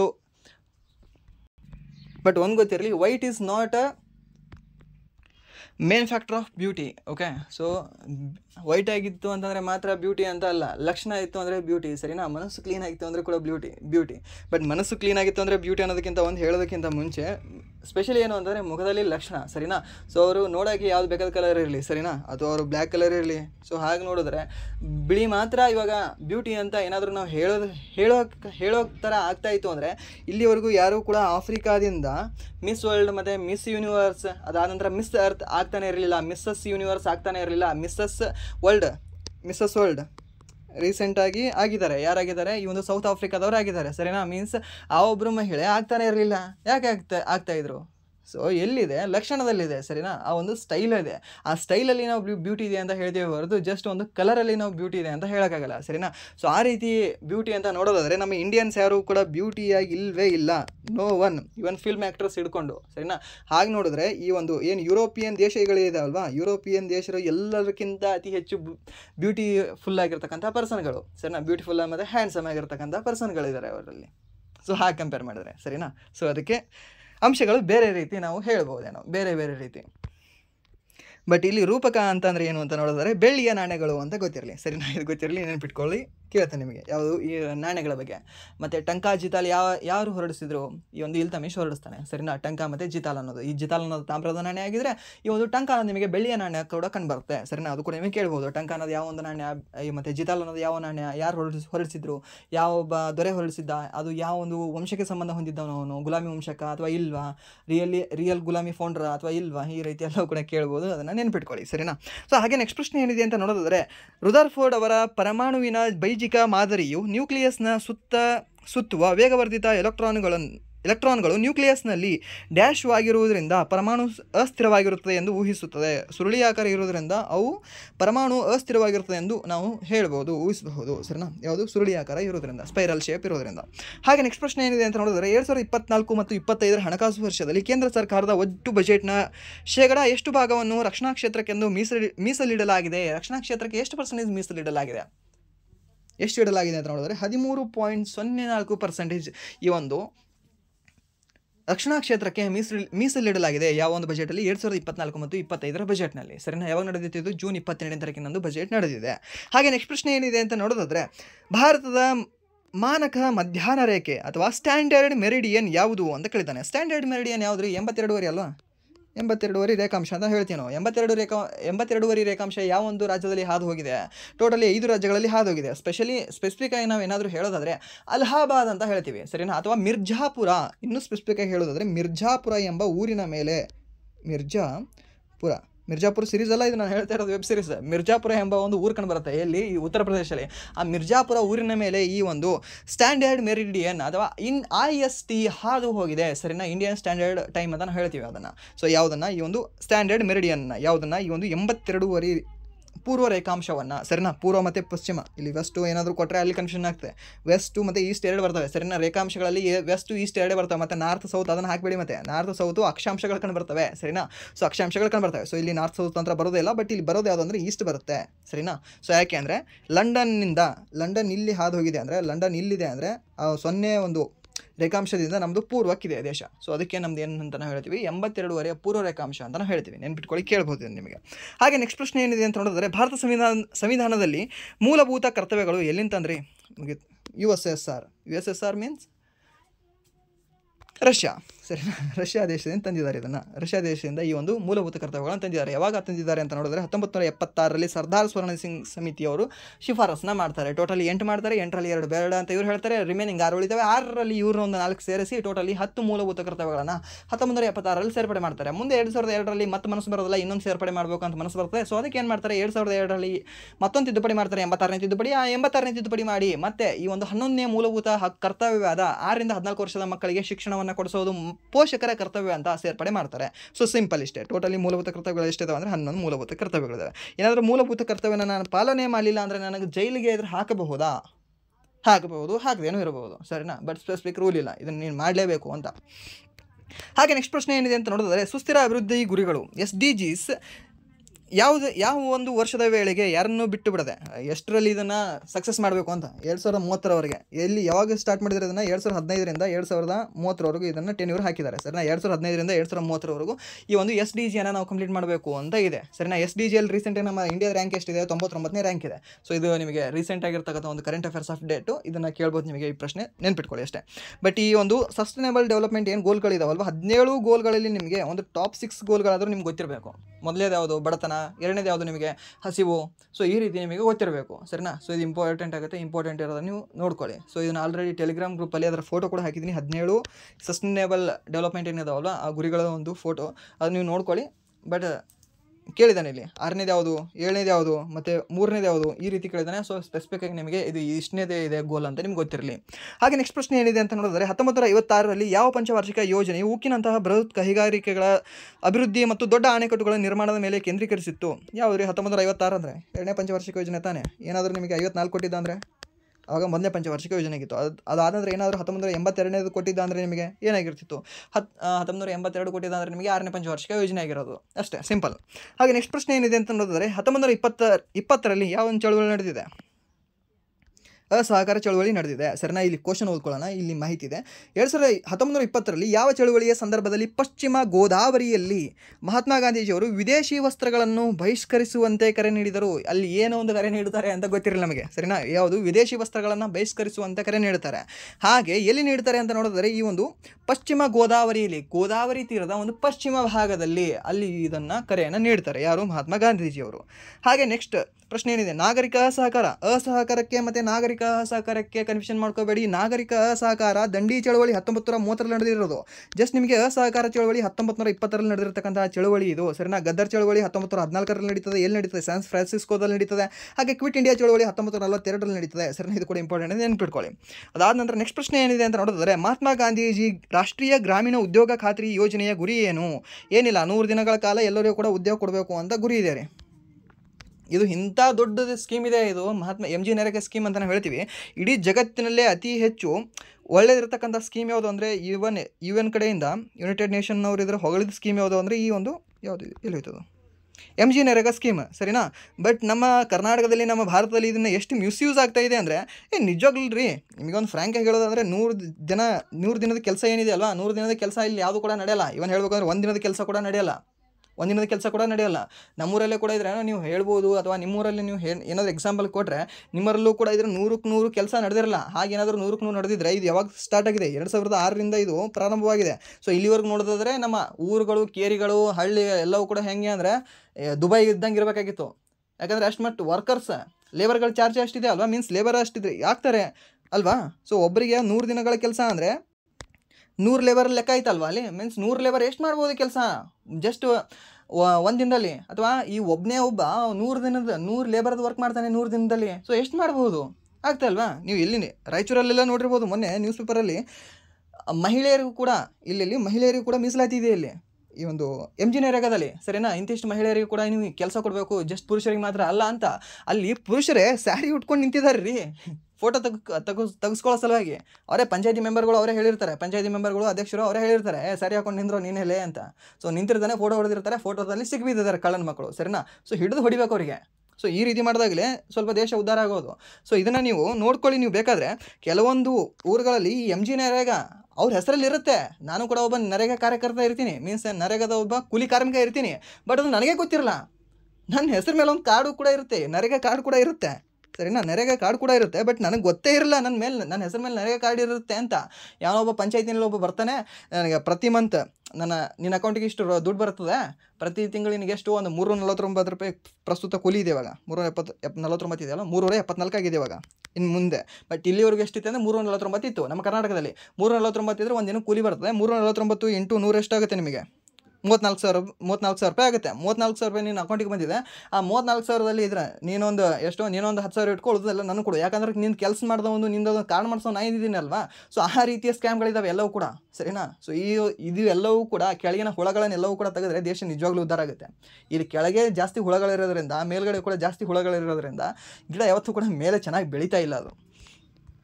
ಸೊ ಇದಕ್ಕೆ ಎಷ್ಟು ದಿನಗಳ ಕಾಲ ಉದ್ಯೋಗ ಕೊಡ್ತಾರೆ ಅಂತ ನೀವು ಗೊತ್ತಿರಲಿ. 100 ದಿನಗಳ ಕಾಲ ಉದ್ಯೋಗನ ಕೊಡ್ತಾರೆ, ಸರಿನಾ. ಗೊತ್ತಿರಲಿ, ಕೇಳ್ಬೋದು ನಿಮಗೆ. ಹಾಗೆ ನಮ್ಮ ಪ್ರಸ್ತುತ ನಮ್ಮ ಕರ್ನಾಟಕದ ಒಂದು ಕೂಲಿ ದರ ಎಷ್ಟಿದೆ ಒಂದು ದಿನಕ್ಕೆ ಈ MG ನರೇಗಾದ ಅಡಿಯಲ್ಲಿ ಅಂದರೆ 374 ರೂಪಾಯಿ ಕೂಲಿ ದರ ಇದೆ, ಸರಿನಾ. ಹಾಗೆ ಈ ಒಂದು ಹರಿಯಾಣದಲ್ಲಿ ಎಷ್ಟಿದೆ ಅಂತ ನೋಡಿದ್ರೆ ಟೋಟಲಿ 400 ರೂಪಾಯಿ ಆಗಿದೆ ನೋಡಿ. ಅಲ್ಲಿ 400 ರೂಪಾಯಿ, ಅಲ್ಲಿ 375 ರೂಪಾಯಿ ಇತ್ತು ಇಲ್ಲಿವರೆಗೂ.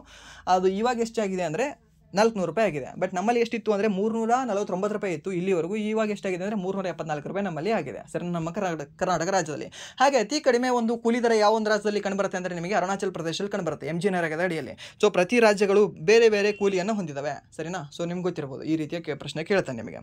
ಹಾಗೆ ನೆಕ್ಸ್ಟ್ ಪ್ರಶ್ನೆ ಏನಿದೆ ಅಂತ ನೋಡಿದ್ರೆ, ಭಾರತದಲ್ಲಿ 2022ರ ಮೇನಿಂದ ಆಗಸ್ಟ್ 2024ರವರೆಗೆ ಹೊಸ ರೂಪಾಯಿಗಳ ಸಾಲಗಳ ಮೇಲಿನ ತೂಕಿತ ಸರಾಸರಿ ಸಾಲದ ದರವು ವೇಟೆಡ್ ಎವರೇಜ್ ಲೆಂಡಿಂಗ್ ರೇಟ್ ಎಷ್ಟು ಮೂಲ ಅಂಕಗಳಿಗೆ ಬೇಸಸ್ ಪಾಯಿಂಟ್ಗಳಿಗೆ ಏರಿಕೆಯಾಗಿದೆ ಅಂತ ಕೇಳಿದ್ದಾನೆ. ಟೋಟಲ್ ಎಷ್ಟು ಬೇಸಸ್ ಪಾಯಿಂಟ್ಗಳಿಗೆ ಏರಿಕೆಯಾಗಿದೆ ಅಂತ ನೋಡಿದ್ರೆ 190 ಬೇಸ್ ಪಾಯಿಂಟ್ಗಳಿಗೆ ಏರಿಕೆಯಾಗಿದೆ. ಅದಾದ ನೆಕ್ಸ್ಟ್ ಪ್ರಶ್ನೆ ಏನಿದೆ ಅಂತ ನೋಡಿದ್ರೆ, 2024ರ ಅಕ್ಟೋಬರ್ನಲ್ಲಿ ಭಾರತದ ಅತಿ ದೊಡ್ಡ ಫ್ಲೇ ಕ್ರೆಡಿಟ್ ಕಾರ್ಡ್ ವಿತರಕವಾದ SBI ಕಾರ್ಡನ್ನು ಸಿಂಗಾಪುರದ ರಾಷ್ಟ್ರೀಯ ವಿಮಾನಯಾನ ಸಂಸ್ಥೆ ಸಿಂಗಾಪುರ್ ಏರ್ಲೈನ್ಸ್ ಸಹಭಾಗಿತ್ವದಲ್ಲಿ ಕ್ರಿಸ್ ಫ್ಲೈಯರ್ ಎಂಬ SBI ಕಾರ್ಡನ್ನು ಪ್ರಾರಂಭಿಸಿದೆ, ಸರಿನಾ. ಯಾವ ಒಂದು ಕಾರ್ಡನ್ನು ಪ್ರಾರಂಭ ಮಾಡಿದೆ ಅಂತ ನೋಡಿದ್ರೆ ಕ್ರಿಸ್ ಫ್ಲೈಯರ್ ಎಂಬ ಒಂದು ಕಾರ್ಡನ್ನು ಪ್ರಾರಂಭ ಮಾಡಿದೆ, ಯಾರು? ಈ SBI ಅವರು. ಹಾಗೆ ನೆಕ್ಸ್ಟ್ ಪ್ರಶ್ನೆ ಏನಿದೆ ಅಂತ ನೋಡಿದ್ರೆ, ಭಾರತ ಸಂವಿಧಾನದ ಈ ಕೆಳಗಿನ ಯಾವ ಅನುಚ್ಛೇದವು ಕಾನೂನಿನ ಮುಂದೆ ಸಮಾನತೆ ಮತ್ತು ಕಾನೂನಿನ ಸಮಾನ ರಕ್ಷಣೆಯ ಬಗ್ಗೆ ಹೇಳುತ್ತೆ ಅಂತ ಕೇಳಿದ್ದಾನೆ, ಸರಿನಾ. ಸೊ ಕಾನೂನಿನ ಮುಂದೆ ಸಮಾನತೆ ಮತ್ತು ಕಾನೂನಿನ ಸಮಾನ ರಕ್ಷಣೆ ಎರಡೂ ಕೂಡ ಹೇಳಿರೋದು ಯಾವುದು ಅಂದರೆ ಈ ಒಂದು 14ನೇ ಒಂದು ವಿಧಿಯಲ್ಲಿ. ಹಾಗೆ ನಿಮಗೆ ಒಂದು ಕ್ವಶನ್, ಇವಾಗ ಏನು ಕ್ವಶನ್ ಅಂದರೆ, ಈ ಕಾನೂನಿನ ಮುಂದೆ ಸಮಾನತೆ ಅನ್ನೋ ವರ್ಡ್ ಯಾವ ದೇಶದಿಂದ, ಹಾಗೆ ಈ ಕಾನೂನಿನ ಸಮಾನ ರಕ್ಷಣೆ ಅನ್ನೋದು ಯಾವ ದೇಶದಿಂದ ನಾವು ತೊಗೊಂಡಿದ್ದೀವಿ ಅಂತ, ಸರಿನಾ. ಒಂದು USA, ಇನ್ನೊಂದು ಬ್ರಿಟನ್. ಬಟ್ ಇಲ್ಲಿ ಈ ಬ್ರಿಟನ್ನಿಂದ ಇದಾ ಅಥವಾ ಬ್ರಿಟನ್ನಿಂದ ಇದಾ, ಸರಿನಾ? ನೀವು ಇಷ್ಟೇ ಹೇಳಿ ನನಗೆ. ಕಾನೂನಿನ ಮುಂದೆ ಸಮಾನತೆ ಅನ್ನೋದು ನಾವು ಬ್ರಿಟನ್ನಿಂದ ತೊಗೊಂಡಿದ್ದೇವೆ ಅಥವಾ USA ಇಂದ ತೊಗೊಂಡಿದ್ದೀವ? ಹಾಗೆ ಕಾನೂನಿನ ಸಮಾನ ರಕ್ಷಣೆ ಅನ್ನೋದು ನಾವು USA ಇಂದ ತೊಗೊಂಡಿದ್ದೇವೆ ಅಥವಾ ಬ್ರಿಟನ್ನಿಂದ ತೊಗೊಂಡಿದ್ದೇವೆ? ಸೊ ಈ ರೀತಿಯ ಪ್ರಶ್ನೆ ಕೇಳಿದಾನ? ಹೌದು, ಕೇಳಿದ್ದಾನೆ, ಸರಿನಾ? ಸೊ ಅದು ಗೊತ್ತಿರೋ ಕೇಳ್ಬೋದು ನಿಮಗೆ. ಅದಾದ ನಂತರ ನೆಕ್ಸ್ಟ್ ಪ್ರಶ್ನೆ ಏನಿದೆ ಅಂತ ನೋಡಿದ್ರೆ, ಪ್ರಧಾನಿ ನರೇಂದ್ರ ಮೋದಿಯವರು 2024 ಸೆಪ್ಟೆಂಬರ್ನಲ್ಲಿ ನ್ಯೂಯಾರ್ಕ್ನಲ್ಲಿ ನಡೆದ 79ನೇ ವಿಶ್ವಸಂಸ್ಥೆಯ ಸಾಮಾನ್ಯ ಸಭೆಯ ಅಧಿವೇಶನವನ್ನು ಉದ್ದೇಶಿಸಿ ಮಾತನಾಡಿದರು. 79ನೇದರಲ್ಲಿ ಅವರು ಭಾಗವಹಿಸಿದ್ದರು 2024ರಲ್ಲಿ. ಈ ವರ್ಷ ಎಷ್ಟನೇದು ನಡೀತದೆ ಅಂತ ನೋಡಿದರೆ 80ನೇದು ನಡೀತದೆ. ಯಾವುದು? ಈ ಒಂದು ಯುನೈಟೆಡ್ ನೇಷನ್ಸ್ ಒಂದು ಸಾಮಾನ್ಯ ಸಭೆ, ಸರಿನಾ? ಗೊತ್ತಿರಲಿ ಕೇಳಬಹುದು ನಿಮಗೆ. ಹಾಗೆ ನೆಕ್ಸ್ಟ್ ಪ್ರಶ್ನೆ ಏನಿದೆ ಅಂತ ನೋಡಿದ್ರೆ, ಈ ಕೆಳಗಿನವುಗಳಲ್ಲಿ ಯಾವುದು ಪ್ರೋ ಕಬಡ್ಡಿ ಲೀಗ್ 2024ರ ಒಂದು ತಂಡವಲ್ಲ? ಯಾವುದು? ಹರಿಯಾಣ ಸ್ಟೀಲರ್ಸ್ ವಿನ್ನರ್ಸ್, ಇವರೇ ಗೆದ್ದಿದ್ದಾರೆ. ಗುಜರಾತ್ ಜೈಂಟ್ಸ್, ಇವ್ರ ಕೋಚ್ ನೋಡಿ ಹೇಳ್ಬೋದು ಏನಿದ್ರೆ ತಲೆ ತಿಂತಾನೆ ರೀ ಮರ ಅಂತೇಳಿ. ಸೊ ಇವರು ಕೂಡ ಗೊತ್ತಿರ್ತಾರೆ ನಿಮಗೆ. ಪುಣೆ ರಿಪಲ್ಟನ್ ಯಂಗ್ ಹುಲಿಗಳು, ಇವರು ಕೂಡ ಇದನ್ನು ಹೋಸರಿ ಗೆದ್ದಿದ್ದಾರೆ. ಸೊ ಇಲ್ಲಿ ಇಲ್ಲದೆ ಇರೋ ಟೀಮ್ ಯಾವುದು ಅಂದರೆ ಕೋಲ್ಕತ್ತಾ ಪೈರೇಟ್ಸ್. ಇವು ಕೋಲ್ಕತ್ತಾದವ್ರದ್ದು ಫುಟ್ಬಾಲ್ ಟೀಮ್ ಇದೆ, ಅದು ಅಂದ್ರೆ ಹಾಕಿ ಟೀಮ್ ಇದೆ, ಆ್ಯಂಡ್ ದೆನ್ IPL ಟೀಮ್ ಇದೆ, ಸರಿನಾ? ಬಟ್ ಇಲ್ಲಿ ಯಾವ ಟೀಮ್ ಇಲ್ಲ ಅಂತ ನೋಡೋದಾದರೆ ಈ ಒಂದು ಕಬಡ್ಡಿ ಟೀಮ್ ಇಲ್ಲ. ಯಾವುದು? ಈ ಒಂದು ಕೋಲ್ಕತ್ತಾ. ಅದು ನೆನ್ಪಿಟ್ಕೊಳ್ಳಿ, ಕೇಳಬಹುದು ನಿಮಗೆ. ಹಾಗೆ ನೆಕ್ಸ್ಟ್ ಪ್ರಶ್ನೆ ಏನಿದೆ ಅಂತ ನೋಡೋದಾದರೆ, ಭಾರತದ ಆರ್ಥಿಕ ಸುಧಾರಣೆಗಳಿಗೆ ಸಂಬಂಧಿಸಿದಂತೆ LPG ಏನನ್ನು ಪ್ರತಿನಿಧಿಸುತ್ತದೆ? ಗ್ಲೋಬಲೈಸೇಷನ್, ಲಿಬರೇಷನ್, ಪ್ರೈವೇಟೇಷನ್, ಗ್ಲೋಬಲೈಸೇಷನ್, ಸರಿನಾ? ಇದೆ ಉದಾರೀಕರಣ, ಆರ್ಥಿಕರಣ, ಲಿಬರೇಷನ್ ಉದಾರೀಕರಣ, ಮತ್ತು ಏನಂತ ಹೇಳ್ತೀವಿ ಇದನ್ನು? ಪ್ರೈವೇಟೇಷನ್, ಖಾಸಗೀಕರಣ. ಅದಾದ ನಂತರ ಗ್ಲೋಬಲೈಸೇಷನ್ ಮೀನ್ಸ್ ಜಾಗತೀಕರಣ, ಸರಿನಾ? ನೋಡಿ ಇಲ್ಲಿ ನೋಡಿ, ಕನ್ನಡದಲ್ಲಿ ಕೊಟ್ಟಿದ್ದಾನ. ಕೆಲವೊಂದು ಇಂಗ್ಲೀಷಲ್ಲಿ ಉಳ್ಕೊಳ್ಳೇಬೇಕಾಗುತ್ತೆ. ಸೊ ಇಲ್ಲಿ ಕನ್ನಡದಲ್ಲಿ ಕೊಟ್ಟಿಲ್ಲ. ಇಲ್ಲಿ ಏನಂತ ಹಾಕ್ತೀರಾ ಅವಾಗ ನೀವು? ಹಾಕೋಕ್ಕಾಗತ್ತಾ ಏನಾದರೂ? ಇಲ್ಲ. ಏನು? Low price goods, low policy guidelines. ನಿಮಗೆ ಕನ್ನಡ ಬಂದರೆ ಓಕೆ. ಮುಂದೆ ಇಲ್ಲಿ ಇಂಗ್ಲೀಷಲ್ಲಿ ಕೊಟ್ಟಿದ್ದಾನೆ. ಇಲ್ಲಿ ಇಂಗ್ಲೀಷಲ್ಲಿ ನಮಗೆ ಮೆನ್ಷನ್ ಇದೆ, ಅದಕ್ಕೆ ನಮಗೆ ಗೊತ್ತಾಗುತ್ತೆ. ಬಟ್ ಅಲ್ಲಿ ನಿಮ್ಮ ಕ್ವಶನ್ ಪೇಪರಲ್ಲಿ ಇಂಗ್ಲೀಷಲ್ಲಿ ಇರಲ್ಲ, ಜಸ್ಟ್ ಕನ್ನಡದಲ್ಲಿ ಮಾತ್ರ ಇರುತ್ತೆ. ಕನ್ನಡದಲ್ಲಿ ಈ ರೀತಿಯ ಕನ್ನಡ ಇದ್ದರೆ ಏನು ಮಾಡ್ತೀರಾ ಅವಾಗ? ಸೊ ಕೆಲವೊಂದು ನಿಮಗೆ ಇಂಗ್ಲೀಷ್ ಯೂಸ್ಫುಲ್ ಆಗುತ್ತೆ, ಸರಿನಾ? ಸೊ ಇಂಗ್ಲೀಷ್ ಮೀನ್ಸ್ ಎಲ್ಲವೂ ಕೂಡ ಇಂಗ್ಲೀಷಲ್ಲೇ ಓದೋದಂದ್ರೆ ಆಗಲ್ಲ, ಯಾಕಂದರೆ ಕನ್ನಡ ಕ್ವಶನ್ ಪೇಪರ್ ನಮಗೆ ಅದಕ್ಕೆ ಇದೆ ಕನ್ನಡದಲ್ಲಿ ಓದು ಅಂತ. ಬಟ್ ಕೆಲವೊಂದು ಟರ್ಮ್ಸ್ಗಳು ಹೇಗಿರುತ್ತೆ ಅಂದರೆ ಅದನ್ನು ನೀವು ಗೂಗಲಲ್ಲಿ ಟ್ರಾನ್ಸ್ಲೇಟ್ ಮಾಡಿದ್ರು ಕೂಡ, ನಿಮ್ಮದೇ ಒಂದು ಮೊಬೈಲ್ ಗೂಗಲ್ ಟ್ರಾನ್ಸ್ಲೇಟ್ ತೊಗೊಂಡು ಹೋಗಿ ನೀವು, ಸರಿನಾ? ಸೊ ಅಲ್ಲಿ ನೀವೇನಾದರೂ ಟ್ರಾನ್ಸ್ಲೇಟ್ ಮಾಡಿ, ಏನಂದ್ರೆ ಟ್ರಾನ್ಸ್ಲೇಟ್ ಮಾಡಿ ಫೀಲಿಂಗ್ ಮೆಲಂಕೋಲಿಂಗ್ ಅಂದರೆ ಟ್ರಾನ್ಸ್ಲೇಟ್ ಮಾಡಿ, ಸರಿನಾ? ಸೊ ಕೆಲವೊಂದು ಸರಿ ಇದ್ರೆ ನಾನು ಭಾಳ ಇದನ್ನು ರೋಧಿಸಿ ಹೋಗಿದ್ದೇನೆ ಅಂತ ನಿಮಗೆ ಬರುತ್ತೆ, ಅಥವಾ ನಾನು ಭಾಳ ಬೇಜಾರಾಗಿದ್ದೇನೆ ಅಂತ ಕೆಲವೊಂದು ಸರಿ ಟ್ರಾನ್ಸ್ಲೇಟಾಗಿ ಬರುತ್ತೆ. ಕೆಲವೊಂದು ಸರಿ ಐ ಆಮ್ ಫೀಲಿಂಗ್ ಮೆಲಂಕಾಲಿಕ್ ಅಂತೇಳಿ ಕನ್ನಡದಲ್ಲೇ ಬರ್ತದೆ, ಅದು ಕೂಡ ಅಲ್ವಾ? ಸೊ ಇದು ಕೂಡ ಗೂಗಲ್ ಟ್ರಾನ್ಸ್ಲೇಟ್ ಆಗಿರೋದ್ರಿಂದ ನಿಮಗೆ ಆ ರೀತಿ ಬರೋ ಚಾನ್ಸಸ್ ಸಾಕಷ್ಟು ಇರುತ್ತೆ. ಸೊ ಅದಕ್ಕೆ ಕೆಲವೊಂದು ಪದಗಳನ್ನ ಇಂಗ್ಲೀಷಲ್ಲಿ ನೋಡ್ಕೊಂಡು ಹೋಗಿ, ಸರಿನಾ? ಹಾಗೆ ನೆಕ್ಸ್ಟ್ ಪ್ರಶ್ನೆ ಏನಿದೆ ಅಂತ ನೋಡಿದ್ರೆ, ಲೋಕಮಾನ್ಯ ಎಂದು ಕರೆಯಲ್ಪಡುವ ತೀವ್ರಗಾಮಿ ನಾಯಕ ಯಾರು? ಬಾಲ ಗಂಗಾಧರ ತಿಲಕ್ ಅವರು. ಹಾಗೆ ಕಿಂಗ್ ವಿದೌಟ್ ಕ್ರೌನ್ ಅಂತ ನಾವು ಯಾರನ್ನ ಕರಿತೀವಿ ಅಂತ ನೋಡಿದ್ರೆ ಇದೇ ಒಂದು ಬಾಲ ಗಂಗಾಧರ ತಿಲಕ್ ಅವರನ್ನು, ಸರಿನಾ? ಕಿರೀಟವಿಲ್ಲದ ನಾಯಕ ಅಂತ ನಾವು ಕರಿತೀವಿ, ರಾಜ ಅಂತ ಕರಿತೀವಿ. ಹಾಗೆ ನೆಕ್ಸ್ಟ್ ಪ್ರಶ್ನೆ ಏನಿದೆ ಅಂತ ನೋಡೋದಾದ್ರೆ, ಈ ಒಂದು ಭಾರತೀಯ ರಿಸರ್ವ್ ಬ್ಯಾಂಕ್ RBI ಜಾಗತಿಕ ಮಾನದಂಡಗಳ ವಿರುದ್ಧ ತನ್ನ ಅಂಕಿಅಂಶಗಳನ್ನು ಗುರುತು ಮಾಡಲು ಡೆಪ್ಯೂಟಿ ಗವರ್ನರ್ ಮೈಕಲ್ ದೇಬುವ್ರತ ಪಾತ್ರ ಅವರ ನೇತೃತ್ವದಲ್ಲಿ 10 ಸದಸ್ಯರ ಸಮಿತಿಯನ್ನು 2024 ಆಗಸ್ಟ್ನಲ್ಲಿ ರಚಿಸಿದೆ. ಈ ಸಮಿತಿಯು ತನ್ನ ವರದಿಯನ್ನು ಯಾವಾಗ ಸಲ್ಲಿಸಬೇಕೆಂದು ನಿರೀಕ್ಷಿಸಲಾಗಿದೆ ಅಂತ ನೋಡೋದಾದ್ರೆ 2024 ನವೆಂಬರ್ನ ಅಂತ್ಯದಲ್ಲಿ ನಿರೀಕ್ಷಿಸಬೇಕಾಗಿದೆ. ಸರ್ ನಾವು ಕೊಡ್ತಾರೆ ಅಂತ ಹೇಳಿದೆ. ನೀವು ಬೇರೆ ಬೇರೆ ರಾಜ್ಯಗಳಲ್ಲೆಲ್ಲವೂ ಕೂಡ ತೊಗೊಂಡ್ರೆ ಇವೆಲ್ಲವೂ ಏನು ಸಮಿತಿ ಮಾಡಿರ್ತಾರಲ್ವ, ಆ ಸಮಿತಿ ನವೆಂಬರಲ್ಲಿ ಕೊಡ್ತಿದೆ, ನವೆಂಬರ್ ಹಂತದಲ್ಲಿ ಕೊಡ್ತಾರೆ ಅಂತ ಏನಾದರೂ ಇತ್ತಾ? ಸೆಪ್ಟೆಂಬರಲ್ಲೇ ಕೊಟ್ಟಿರ್ತಾರೆ, ಇಲ್ಲ ಅಕ್ಟೋಬರಲ್ಲೇ ಕೊಟ್ಟಿರ್ತಾರೆ. ನಮ್ಮ ಕರ್ನಾಟಕದ ಒಂದೇ ಒಂದು ರಾಜ್ಯ ಇರಬೇಕು. ನಮ್ಮ ಕರ್ನಾಟಕ ಇವು ಹೆಂಗಾಗಿದೆ ಅಂದರೆ ಬಿಹಾರ ಥರ ಆಗಿಬಿಟ್ಟಿದೆ, ಸರಿನಾ? ಸೊ ಹೆಂಗೆ ಅಂತಂದರೆ ಇವಾಗ ಏನೋ ಒಂದು ಸಮಿತಿ ಇದೆ ಅಲ್ವಾ, ಸಮಿತಿ ಬರ್ತಾ ಇದೆ ಅಲ್ವಾ, SC ಕ್ರಿಮಿಲೇಯರ್ ಸಲುವಾಗಿ. ಆ ಸಮಿತಿದು ಶಿಫಾರಸು ಯಾವಾಗ ಮಾಡಿದ್ರು ಅವರು? 2024 ಡಿಸೆಂಬರಲ್ಲಿ ಮಾಡಿದರು. ಡಿಸೆಂಬರಿಂದ ಒಂದು ತಿಂಗಳಲ್ಲಿ ಸಮಿತಿ ನೇಮಕ ಆಗ್ತದೆ. ಏಕ ಸದಸ್ಯ ಸಮಿತಿ ಇರ್ತದೆ. ಅದು ಜನವರಿವರೆಗೂ ಎಲ್ಲ ರಿಪೋರ್ಟ್ ಕೊಡ್ತಾರೆ. ಈ ಫೆಬ್ರವರಿಯಲ್ಲಿ ಬಜೆಟ್ ಆದ ನಂತರ ಅದನ್ನು ನಾವು ಮಂಡಿಸಿ, ಅದನ್ನು ನಾವು ಫುಲ್ ಸೈನು ಹಾಕಿ ಅದನ್ನು ಇದ್ರೇನೋ ಇಂಪ್ಲಿಮೆಂಟ್ ಮಾಡ್ತೀವಿ ಅಂತ.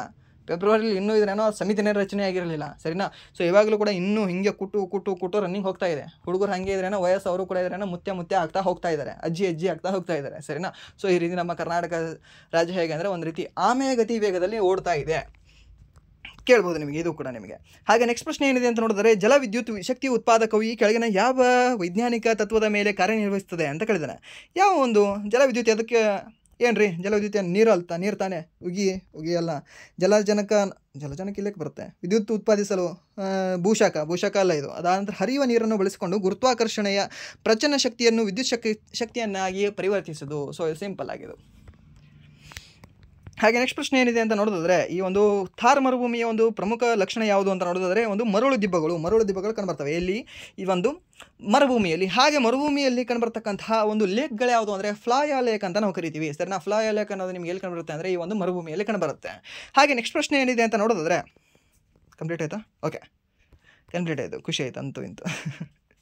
ಸರಿನಾ? ಸೊ ಹಾಗೆ ಇಲ್ಲಿ ಮರಳು ದಿಬ್ಬಗಳು ಆಯಿತು. ಅದಾದ ನಂತರ ಆಕ್ಸ್‌ಬೋ ಲೇಕ್ ಅಂತ ಕಂಡುಬರುತ್ತೆ. ಸರಿನಾ? ಈ ಒಂದು ಲೇಕ್ ಅಂತ ಹೇಳಿದೆ ಅಲ್ವಾ, ಲೇಕಲ್ಲಿ ನಿಮಗೆ ಈ ಒಂದು ಫ್ಲೋಯಾ ಲೇಕ್ ಅಂತ ಕಂಡುಬರುತ್ತೆ. ಅದಾದ್ರೆ ಲಗೂನ್ ಲೇಕ್ ಅಂತ ಕಂಡುಬರುತ್ತೆ. ಲಗೂನ್ ಲೇಕ್ ಅಂದರೆ ಏನು, ಇವಾಗ ಚಿಲ್ಕಾ ಲೇಕ್ ಏನಿದೆ ಅಲ್ವಾ, Chilka lake lagoon lake means back water, ಈ ಏನು ಸಮುದ್ರದ ಒಂದು ಬ್ಯಾಕ್ ವಾಟರ್ ಏನು ಬಂದು ಅಲ್ಲಿ ಸ್ಟೋರ್ ಆಗಿರುತ್ತೆ ಅಲ್ವಾ, ಅದನ್ನು ನಾವು ಲಗೂನ್ ಲೇಕ್ ಅಂತ ನಾವು ಕರಿತೀವಿ.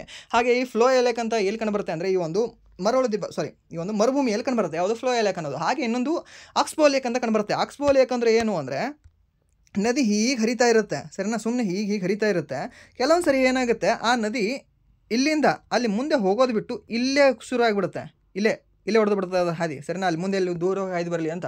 ಸೊ ಇಲ್ಲೇ ಅದು ಸ್ವಲ್ಪ ಮಣ್ಣು ಡೆಪಾಸಿಟ್ ಆಗಿ ಇಲ್ಲಿಂದ ಸ್ಟಾರ್ಟ್ ಆಗ್ತದೆ. ಸೊ ಇಲ್ಲಿಂದ ಅದು ಏನೋದೊಂದು ಕಾಂಟ್ಯಾಕ್ಟ್ ಕಳ್ಕೊಳ್ತದಲ್ವಾ, ಆ ಕಳ್ಕೊಂಡಿದ್ದು ಅಷ್ಟೇ ನಿಂತ ನೀರಾಗಿ ಉಳಿದುಬಿಡುತ್ತೆ. ಸೊ ಅದನ್ನು ನಾವೇನಂತ ಕರಿತೀವಿ, ಆಕ್ಸ್‌ಬೋ ಲೇಕ್ ಅಂತ ಕರಿತೀವಿ. ಆಕ್ಸ್‌ಬೋ ಲೇಕ್ ಅಂತ ಯಾಕೆ ಕರಿತೀವಿ, ಸೊ ಈ ರೀತಿ ಅದು ಬಿಟ್ಟು ಅದನ್ನೇ ಹೀಗೆ ಬರ್ಕೊಳ್ಳಿ. ಸರಿನಾ? ಆಕ್ಸ್‌ಬೋ ಮೀನ್ಸ್ ಈ ಆಕಳಿನ ಹೊತ್ತು ಅಥವಾ ಎತ್ತಿನ ಒಂದು ಕೋಡ್ಗಳೇನಿದಾವಲ್ವಾ, ಆ ಒಂದು ಆಕಾರದಲ್ಲಿ ಕಾಣಿಸಲ್ವಾ, ಸೊ ಅದಕ್ಕೆ ಆಕ್ಸ್‌ಬೋ ಒಂದು ಲೇಕ್ ಅಂತ ಕರಿತೀವಿ. ಸರಿನಾ? ಅದರದೊಂದು ಸೈಜ್ ಮೇಲೆ ಮೀನ್ಸ್ ಅದರದೊಂದು ಆಕಾರದ ಮೇಲೆ ನಾವು ಅದನ್ನು ಕರಿತೀವಿ. ಸರಿನಾ? ಸೊ ಇದಾಗಿತ್ತು ಇಲ್ಲಿವರೆಗೆ RRB NTPC ಹಾಗೆ RRB D ಗ್ರೂಪ್ ಮತ್ತು ಸೆಂಟ್ರಲ್ ಗೌರ್ಮೆಂಟ್ನ ಪ್ರತಿಯೊಂದು ಪ್ರಶ್ನೆ ಪತ್ರಿಕೆಗಳಿಗೆ ಹೆಲ್ಪ್ ಆಗತಕ್ಕಂತಹ ಪ್ರಶ್ನೆಗಳ ಒಂದು ಮಾದರಿ ಪ್ರಶ್ನೆ ಪತ್ರಿಕೆ. ಸೊ ಇಲ್ಲಿವರೆಗೂ ವಿಡಿಯೋ ನೋಡೋದಕ್ಕಾಗಿ ಫಸ್ಟ್ ಆಫ್ ಆಲ್ ಧನ್ಯವಾದಗಳು. ಹಾಗೆ ಇಲ್ಲಿವರೆಗೂ ವಿಡಿಯೋ ನೋಡಿ ನಿಮಗೆ ಏನಾದರೂ ವಿಡಿಯೋ ಇಷ್ಟ ಆಗಿದೆ ಪ್ಲೀಸ್ ವಿಡಿಯೋನ ಲೈಕ್ ಮಾಡಿ, ಸಬ್ಸ್ಕ್ರೈಬ್ ಮಾಡಿ, ಹಾಗೆ ನಿಮ್ಮ ಫ್ರೆಂಡ್ಸಿಗೂ ಕೂಡ ಶೇರ್ ಮಾಡಿ. ನಿಮ್ಮ ಯಾವುದಾದ್ರೂ ಗ್ರೂಪ್ ಇತ್ತು ಅಂದರೆ ಆ ಗ್ರೂಪಿಗೆ ಕೂಡ ಶೇರ್ ಮಾಡಿ ಅಂತ ಹೇಳ್ತಾ ವಿಡಿಯೋ ಇಲ್ಲಿಗೆ ಎಂಡ್ ಮಾಡ್ತಾ ಇದ್ದೀನಿ.